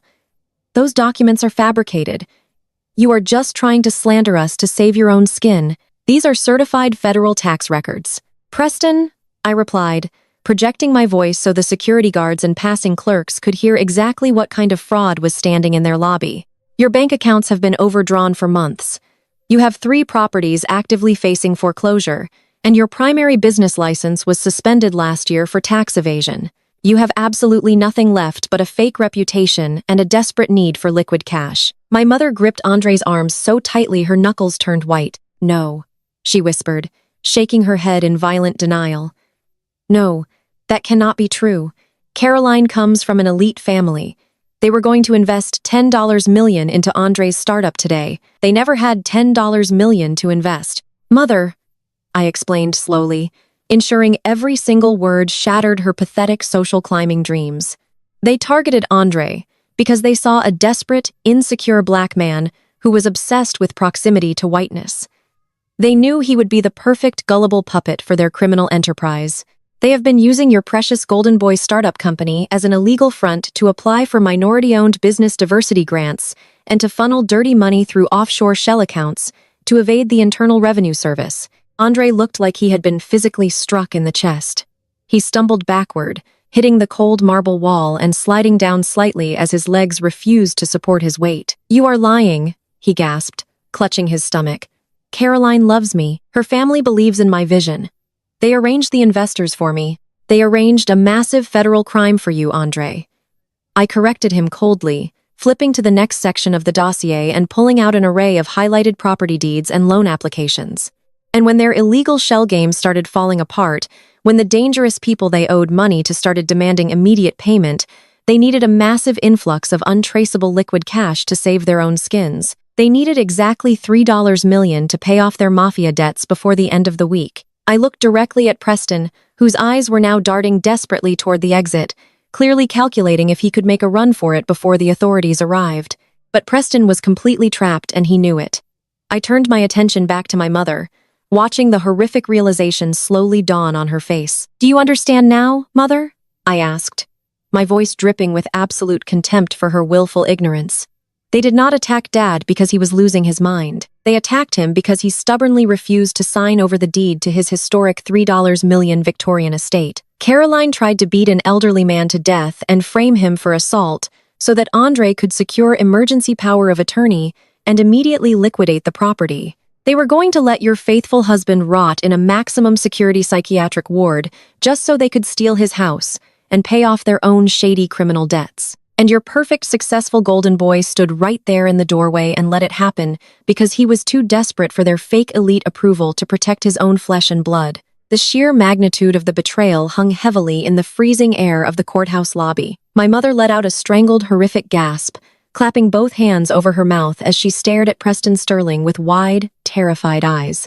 She had spent 10 years treating me like absolute garbage, simply because I refused to play along with her superficial obsession with status. She had thrown away her daughter and abandoned her bleeding husband, all to appease a family of broke, racist criminals who were actively planning to destroy her entire life. Yvonne slowly turned to look at Andre, her eyes pleading for him to deny the evidence I had just laid out before them.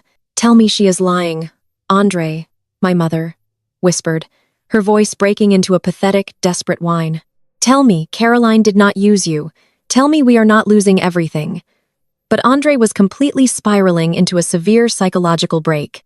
His entire identity was entirely wrapped up in being a successful tech CEO who had married into white wealth. Facing the reality that he was nothing more than a useful idiot for a bankrupt criminal family was completely shattering his fragile mind. He started shaking his head back and forth, running his hands violently through his hair as he stared at the marble floor. "No," Andre muttered quietly at first, and then louder as the denial took full control of his crumbling sanity. No, you are wrong, Naomi. You are just a bitter dropout trying to ruin my life because you are jealous. You do not know anything about business or investments. You just make up lies to tear me down." He pushed himself off the wall, standing up straight and pointing a shaking finger at my face. He let out a loud, sudden burst of hysterical laughter that echoed wildly through the lobby, making the nearby security guards reach nervously for their radios. "You think you figured it all out?" Andre laughed, his eyes wide and unhinged. "You think you prove that they are broke and I am ruined. But you are wrong, Naomi. You are completely, utterly wrong." I closed the dossier quietly, waiting for his inevitable delusional defense. "And why is that, Andre?" I asked, maintaining my absolute calm exterior. "Because they are not my main investors anymore," Andre shouted, practically spitting the words at me in his desperate frenzy to hold on to his shattered reality. "Caroline and her parents were just the brokers, Naomi. They are not the ones putting up the $10 million today. The money is coming from a real institutional investor, a massive anonymous venture capital firm that believes in my revolutionary tech platform." He took a step toward me, his chest puffed out again, wrapping himself in his false armor of corporate success. "I do not need Dad's stupid rundown house," Naomi Andre sneered, his voice dripping with pure arrogant delusion. "I do not care if the steerings are broke, and I certainly do not need you or your pathetic little government job to protect me. The major investment deal is already signed and sealed." My mother looked up, a tiny glimmer of desperate hope returning to her tear-stained face as she desperately clung to her son's confident words. "Yes," Yvonne babbled, wiping her eyes quickly. "Andre's company is brilliant. He has real investors backing him up. We do not need the steerings, and we certainly do not need your fake documents." Naomi Andre smirked, looking at me as if I were a peasant who had just been completely outsmarted by a master businessman. "Apex Capital," Andre declared loudly, saying the name of the venture capital firm like it was a magical spell that would save his life. "Apex Capital is my lead investor, Naomi. They are the most ruthless, exclusive, anonymous private equity fund in the entire state. The CEO of Apex Capital loved my pitch and personally approved the wire transfer. The $10 million is hitting my corporate bank account tomorrow morning, right when the banks open." He let out another loud, hysterical laugh, throwing his arms wide open as if embracing his imaginary victory. "I am going to be a multi-millionaire tomorrow." Naomi Andre shouted, his voice echoing through the massive courthouse lobby. "My company is going to be untouchable. I do not need the house. I do not need Dad. And I definitely do not need you. You can take your little evidence folder and shove it because tomorrow morning Apex Capital is going to make me a king and you will still just be a sad, lonely dropout." I watched my brother raving like a lunatic in the middle of the public lobby, completely detached from reality. He was clinging to the name of his supposed savior with the desperate, fervent energy of a drowning man clinging to a piece of driftwood, Apex Capital. The name sounded so incredibly impressive rolling off his tongue. He had clearly spent months bragging to his country club friends and his fake elite associates about securing funding from such a mysterious, powerful entity. He truly believed that this faceless corporate giant was going to swoop in, save his failing startup, and elevate him to the billionaire status he felt he inherently deserved. Preston Sterling, who had been quietly inching his way toward the exit doors, suddenly stopped walking. He looked at Andre with a mix of confusion and lingering arrogance. Preston knew he had used Andre as a pawn, but even Preston seemed slightly relieved that his son-in-law might actually have an independent source of massive funding. If the tech company received $10 million tomorrow, Preston likely calculated he could still find a way to manipulate Andre and siphon off enough money to pay the mafia debts before they came to break his legs. The greed in Preston's eyes reignited, replacing the sheer terror from moments ago. "See?" Preston said, smoothing down his lapels and trying to regain some fraction of his shattered dignity. The boy is a genius. We simply connected him with the right people in the industry. Our family opened the doors for him to pitch to Apex Capital. We might have some temporary cash flow issues, Deputy Chief, but our social capital is still incredibly valuable. Andre is going to be massively successful, and Caroline will be right there beside him as his loving, supportive wife. You cannot stop progress, Naomi. My mother nodded furiously, stepping away from Preston and moving closer to Andre, her entire loyalty immediately shifting to whoever she believed held the most money and power. At that exact second, she reached out and stroked Andre's arm, looking at him with an expression of pure, unadulterated worship. My beautiful, brilliant son. Yvonne cooed, ignoring the fact that her brilliant son had just tried to lock her husband in an asylum. You are going to show them all, Andre. You are going to take that Apex Capital money and build an empire. We do not need this bitter, jealous girl trying to tear our family apart with her fake investigations. I stood perfectly still, holding my sleek leather briefcase, allowing the three of them to revel in their shared collective delusion. They had formed a pathetic circle of denial, desperately validating each other's lies to avoid facing the horrific reality of their absolute moral and financial bankruptcy. Andre was breathing heavily, a manic smile plastered across his face as he stared at me, waiting for me to bow down to his supreme business acumen. He expected me to look defeated, to look angry, or to look jealous that he had supposedly secured such an incredibly massive financial victory despite my attempts to expose his fraud. But I did not look defeated. I looked at my brother with a cold, clinical fascination, observing the exact moment before a man's entire existence is completely, permanently eradicated. He had built his entire identity on the illusion of superiority, wrapping himself in the false security of a $10 million wire transfer that he believed was coming to save him. He was standing at the very peak of his imaginary mountain, looking down at me with absolute contempt, completely unaware that the ground beneath his feet was already entirely gone. I took a slow, deep breath, letting the chaotic noise of the courthouse lobby fade into the background as I prepared to deliver the final devastating blow that would end his life as he knew it. I watched my brother standing there in the expansive marble lobby of the courthouse, completely consumed by his own manufactured delusion.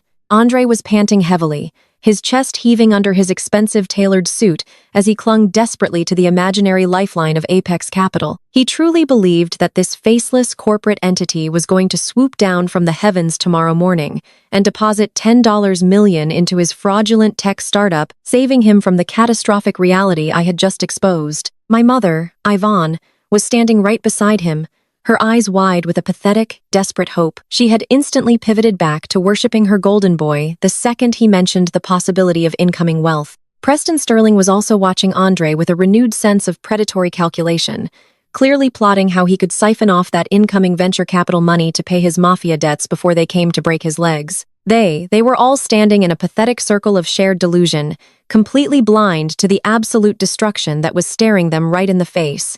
Andre let out another loud, arrogant laugh, clapping his hands together as if he had just won the lottery. You cannot touch me, Naomi.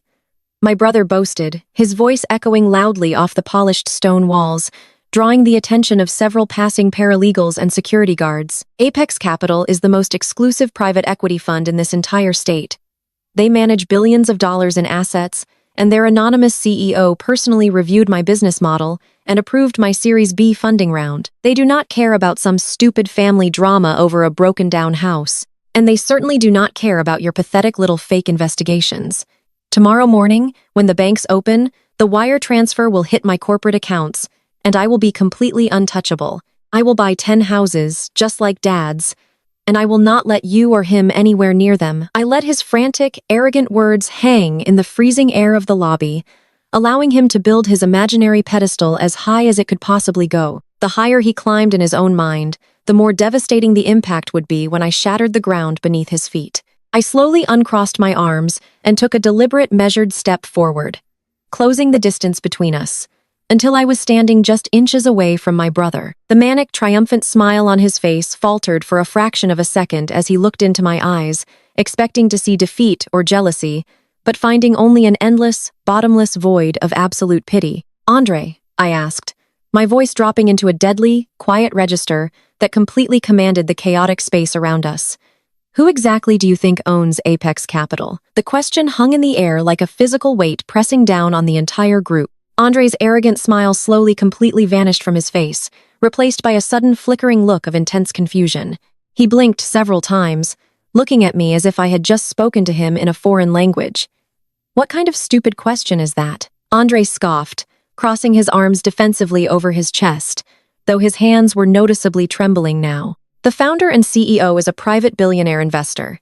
They value their anonymity because they are too powerful and too busy making massive global market moves to deal with the public eye. They saw my genius, and they chose to back my vision because they know a unicorn tech company when they see one. I tilted my head slightly, observing him with the detached clinical fascination of a scientist studying a microscopic insect. You are absolutely right about the anonymity. Andre, I replied, keeping my voice perfectly smooth and unhurried. The founder of Apex Capital deliberately structured the firm using multiple layers of blind trusts and offshore holding companies specifically designed to keep their true identity entirely hidden from the public and the media. It is an incredibly complex legal framework that requires a profound, masterful understanding of corporate law and the criminal justice system to maintain perfectly without ever triggering a single regulatory audit. Preston Sterling took a sudden nervous step backward, his face turning a sickly shade of pale gray as my words began to slowly penetrate his thick skull. He was a corrupt businessman who understood how shell companies worked, and he was finally beginning to understand the horrifying reality of what I was actually saying. My mother, Yvonne, looked back and forth between me and Andre, her frantic mind completely unable to process the shifting power dynamic in the room. You see, Andre, I continued taking another slow step forward, forcing him to retreat until his back hit the cold marble pillar behind him. 10 years ago, when Mother threw me out of the house into the freezing winter night with absolutely nothing to my name, I had to make a choice. I could either let your toxic elitist expectations destroy me, or I could use my full-ride scholarship in criminal law to understand exactly how power and wealth are truly accumulated and protected in this country. While you were busy spending Mom's money on country club memberships and fake designer watches, trying desperately to impress white socialites who secretly hated you, I was studying the exact financial loopholes that those same billionaires used to hide their fortunes. I watched the absolute sheer terror begin to bloom deep inside my brother's eyes as his brain desperately fought against the impossible truth that was actively crashing down upon him. No, Andre whispered, his voice cracking pitifully as he shook his head back and forth in rapid, violent denial. No, that is impossible. You are a dropout. You work for the city. You are just a government employee making a basic salary. You do not know anything about private equity or venture capital. I reached into the inside pocket of my tailored suit jacket and slowly pulled out a sleek black titanium business card. It was completely blank except for a single embossed silver logo in the direct center. A minimalist geometric mountain peak representing Apex Capital. I held the heavy metal card between two fingers and gently tapped it against my brother's chest, right over his rapidly beating heart. I am not just a deputy chief district attorney, Andre, I stated with chilling absolute authority, every single word striking him like a physical blow. I used my legal expertise and the connections I made prosecuting corrupt financial executives to quietly launch an anonymous investment fund. While everyone in this pathetic family thought I was a struggling failure working dead-end jobs, I was actually using my massive early returns on tech investments to build an empire from the shadows. I am the founder, the sole owner, and the anonymous chief executive officer of Apex Capital. The silence that followed my declaration was so absolute and so profound that it felt like the entire world had simply stopped spinning. The heavy brass doors of the courthouse lobby remained shut. The passing security guard seemed to freeze in place, and the air itself became thick and suffocating. Andre stared at the black titanium card in my hand, his mouth hanging open in a silent scream of pure, unadulterated horror. His eyes rolled back slightly as the catastrophic realization hit him with the force of a speeding freight train. The untouchable billionaire savior. He had been praying to the massive, faceless corporate entity that he believed was going to rescue his entire life and elevate him to the highest ranks of society, was the very same sister he had been, calling a ghetto dropout for the past decade. My mother, Yvonne, let out a horrific, strangled gasp that sounded like a dying animal. She clutched her chest, stumbling backward and falling heavily against the nearest wooden bench. Her entire worldview, her entire identity built on the foundation of chasing wealth and status, had just been completely permanently shattered. The daughter she had thrown into the street, the child she had verbally abused and treated like human garbage, was secretly the billionaire elite she had spent her entire miserable life trying to desperately impress. The absolute crushing weight of her colossal mistake broke her mind right there in the lobby, leaving her sobbing and gasping for air as she stared at me with terrified, worshipping eyes. Preston Sterling looked like he was about to suffer a massive, fatal heart attack. His face was covered in a thick layer of cold sweat, and his hands were shaking violently. He realized in that exact, terrifying moment that not only was the $10 million bailout money completely gone, but the person who controlled that money was also the top prosecutor in the city, who already had a massive dossier containing every single detail of his mafia debts and his money-laundering schemes. He was completely trapped with absolutely no way out. "You are lying," Andre screamed suddenly, his voice echoing shrilly off the marble ceiling, a pathetic, desperate attempt to reject reality. "You are just trying to scare me. You could not possibly own Apex. They approved my business model. They sent me the term sheets last week. They gave me a $2 million seed round last year. You would never have given me that money." I looked at my brother, feeling a profound sense of dominant calm wash over me. "I gave you that seed money, Andre?" I replied, my voice dropping into a cold, ruthless cadence. "I instructed my asset managers to approve your initial $2 million funding round because despite everything you and Mother did to me, I still naively thought you were trying to build a legitimate business. I wanted to give my own brother a genuine chance at building real Black excellence without having to rely on the fake approval of racist elites. I sat in my office and read your prospectus, and I signed the wire transfer myself, giving you the capital you needed to succeed." I stepped even closer to him, my eyes narrowing into a fierce, lethal glare. But then my financial auditors started tracking where my $2 million actually went. "I watched you funnel my clean venture capital money directly into Preston Sterling's offshore shell accounts. I watched you use my money to pay for Caroline's designer clothes and your fake luxury lifestyle while you let your own father sit in a house with a leaking roof. And then today, I watched you stand in the doorway of a study and do absolutely nothing, while your entitled white wife beat the man who raised us with a baseball bat. You took my money and you used it to destroy our family." Andre was physically shaking now, tears of pure, absolute panic streaming down his face. His chest was heaving and he looked like a man standing on the gallows waiting for the floor to drop beneath him. "Naomi, please," Andre begged, his arrogant facade completely melting away into pathetic, cowardly submission. "Please. You cannot do this. The paperwork is already signed for the Series B funding. The $10 million is legally promised to me. You cannot just take it away. My entire company will collapse today. If that money does not arrive tomorrow, I will be completely ruined." I did not offer him a single ounce of sympathy. I slowly reached into my pocket and pulled out my personal cell phone, unlocking the screen with deliberate, terrifying precision. I navigated to my contacts and dialed a number, placing the phone on speaker and holding it up so the entire lobby could hear the ringtone echoing in the quiet space. After 2 rings, a crisp professional voice answered the line. "Apex Capital Executive Office. This is Marcus speaking." "How can I help you, Chief?" the voice asked clearly and loudly. "Marcus," I said, my voice perfectly steady and completely devoid of any mercy. "I need you to immediately execute a complete total cancellation of the $10 million series, bunding wire transfer scheduled for tomorrow morning regarding Andre's tech startup. Pull all associated term sheets and revoke all outstanding letters of intent instantly."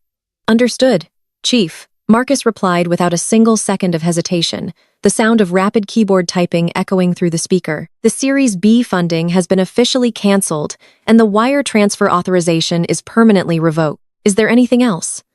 "Yes, there is." I continued staring dead into Andre's wide, terrified eyes as I delivered the absolute final execution order.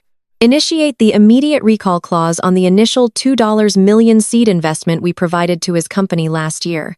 Cite a gross, undeniable breach of the morality clause and clear evidence of criminal financial misconduct and money laundering. Freeze all of their corporate accounts immediately and dispatch our aggressive litigation team to seize any remaining assets tied to that startup by the end of the business hour today. It is done." Chief Marcus confirmed, his voice cold and efficient. "The recall notice has been sent to their banking institutions. and all of their corporate accounts are currently being frozen as we speak. The legal team is moving to seize the assets now. Thank you, Marcus, I said before ending the call and sliding the phone smoothly back into my coat pocket. For one agonizing, perfectly silent second, nobody in the lobby moved. And then, the absolute catastrophe struck. Andre's expensive smartphone, which was securely tucked inside his tailored suit jacket, began to vibrate violently. It buzzed once, then twice, and then a continuous non-stop flood of incoming notifications began to sound. He scrambled desperately to pull the phone out, his hands shaking so violently, he almost dropped it onto the marble floor. The screen was completely lit up with endless streams of catastrophic financial alerts, automated text messages from his primary business banking institution informing him that his accounts were indefinitely locked pending a massive fraud investigation.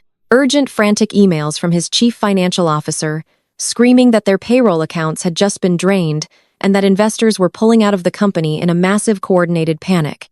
His entire corporate empire, his whole fake identity built on lies and stolen money, was literally evaporating into absolute nothingness in a matter of mere seconds, right there in the palm of his hands.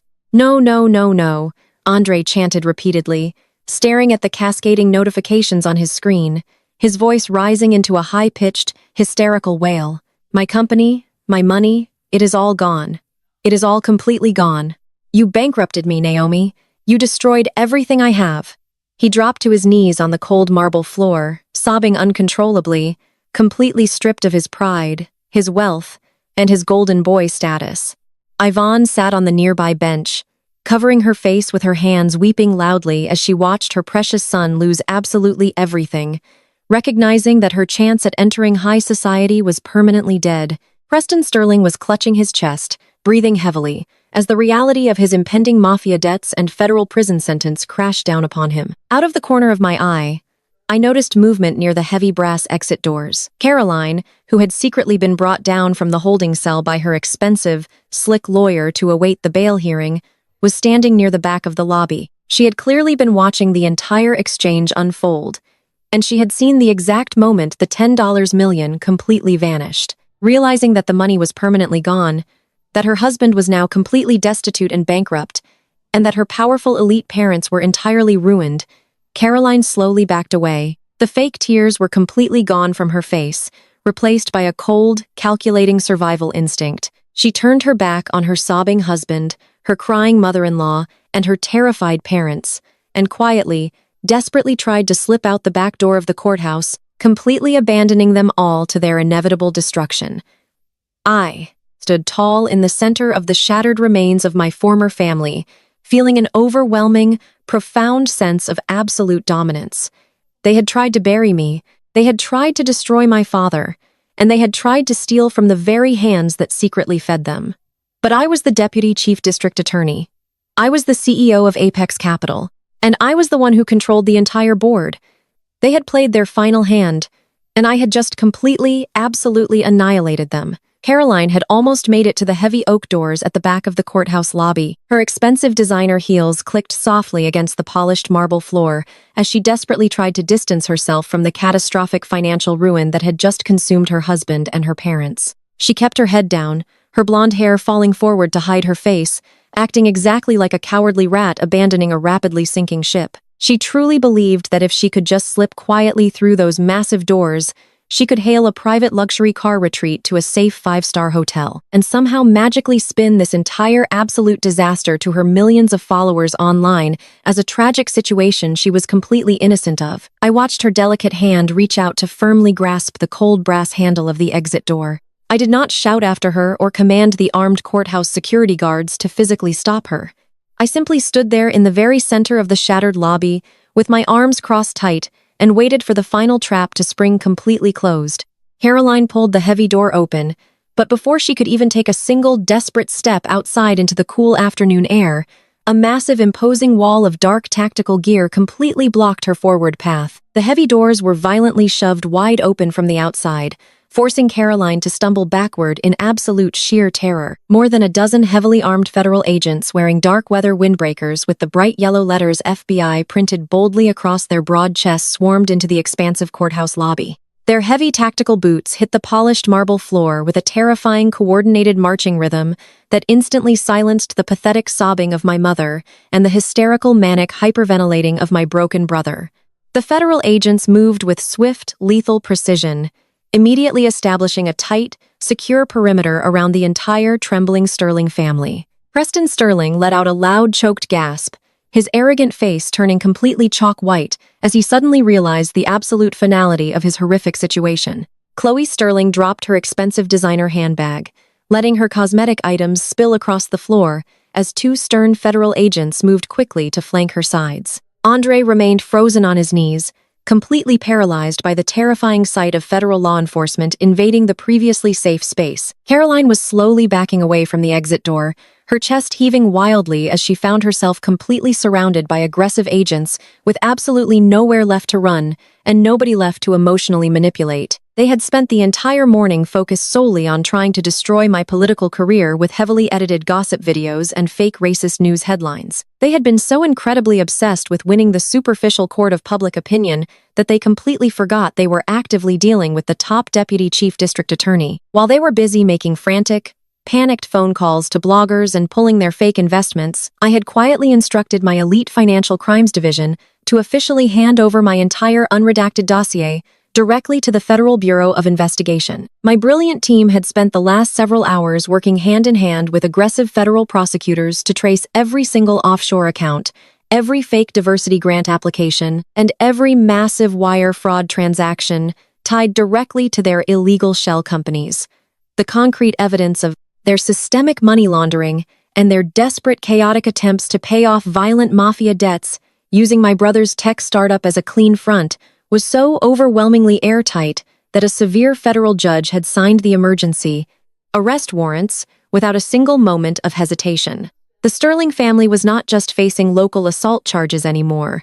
They were actively facing decades in federal prison for a massive coordinated racketeering and extortion conspiracy. The lead federal agent stepped forward, pulling a heavy pair of solid iron handcuffs from his dark utility belt. Preston and Chloe Sterling were immediately detained, their arms forcibly pulled behind their backs as the arresting agents began loudly and clearly reading them, their Miranda rights.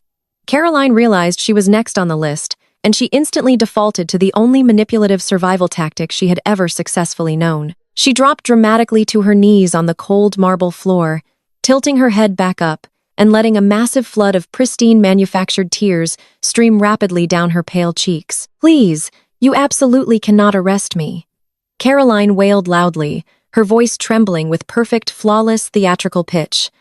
"I did not know anything about any secret offshore accounts or dangerous mafia debts. I am just a simple, innocent lifestyle influencer. My parents and my wealthy husband handled all the complicated finances, and I was completely unfairly kept in the dark. I am just a scared, fragile girl, and I have absolutely nothing to do with this massive fraud. You are making a terrible, horrible mistake," she sobbed hysterically, holding her delicate manicured hands up in a desperate pleading gesture, hoping that her historical white privilege would magically shield her from a federal indictment. But the agent who confidently stepped forward to physically process Caroline was not a sympathetic man, easily swayed by manipulative, artificial tears. It was a fierce, highly decorated black female FBI agent named Valerie, whom I had personally mentored through intense law school classes many years ago. Valerie looked down at the weeping socialite with an expression of absolute unyielding cold stone. She grabbed Caroline's outstretched hands, completely ignoring the frantic, loud, sobbing, and forcefully yanked the entitled woman directly to her feet. The heavy iron bracelet snapped shut tightly around Caroline's delicate wrists with a loud, sharp click that echoed beautifully and perfectly through the massive lobby. "Save the tears for the federal judge," Mom Valerie stated flatly, her voice echoing with cold, absolute authority. Caroline let out an ear-piercing animalistic shriek of pure, unadulterated horror as her pristine, untouched social image was completely, permanently destroyed in front of a dozen witnesses. She dragged her expensive designer shoes aggressively across the floor, kicking and screaming wildly as the strong agents physically hauled her completely out of the heavy courthouse doors. Preston and Chloe followed right behind her, equally humiliated and tightly bound in heavy iron. I stood incredibly tall and watched the entire fraudulent empire simply vanish into the dark back of armored federal transport vehicles, leaving the marble lobby perfectly, wonderfully quiet once again. The heavy brass doors of the courthouse swung shut with a final resounding thud, cutting off the chaotic sounds of the federal agents outside. The marble lobby was now suffocatingly quiet. I stood in the center of the room, breathing in the cool air, feeling decades of toxic family expectations completely dissolving. Across the polished stone floor stood the only two remaining members of my shattered family. My brother Andre and my mother Ivan were completely frozen in place like statues of pure despair. They had witnessed their entire universe collapse in minutes. Andre's luxury tech startup was entirely bankrupt, and his accounts were frozen by my corporate legal team.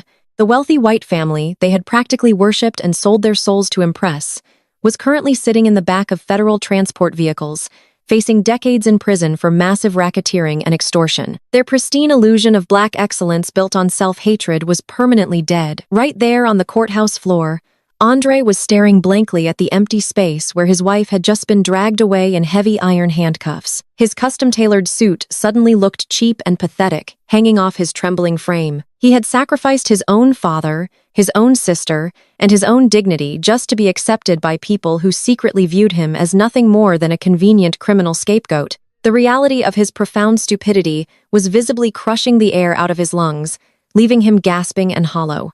My mother, Ivan, however, possessed a truly terrifying survival instinct that completely overrode her capacity for shame.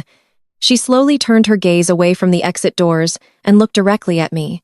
Her eyes darted frantic as her mind rapidly calculated the new power dynamic in the room. The starings were gone, and her beloved son was completely destitute. But the daughter she had thrown away like garbage was secretly the sole owner of a multi-million-dollar venture capital firm.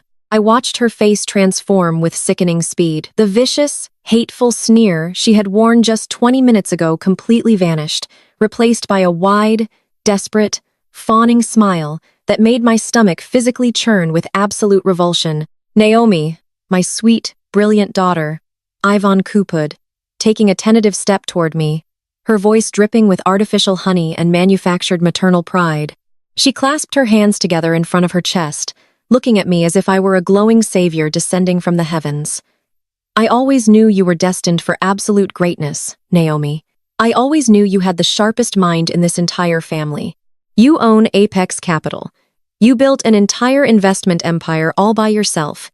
That is true, Black Excellence, and I could not possibly be more proud of you right now. I did not move a single muscle, simply allowing her to dig her own grave with her pathetic, transparent lies.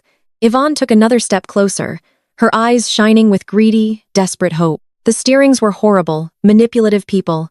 Yvonne continued waving her hand dismissively toward the exit, as if she had not just been begging them for social acceptance moments prior. They fooled all of us, Naomi. They tricked your poor brother, and they tried to ruin our family. But you saved us. You are so rich and so incredibly powerful now. We do not need them at all. We are still family, Naomi. Blood is thicker than anything else in this world.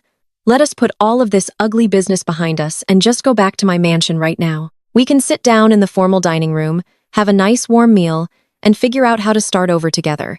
You and Andre can partner up and rebuild the family legacy the right way this time. Her sheer unadulterated delusion hung in the cold air of the lobby. She truly believed that after 10 years of emotional abuse, after calling me a ghetto failure, after watching her golden son frame our bleeding father for assault, she could just smile and invite me back into her house to share my wealth.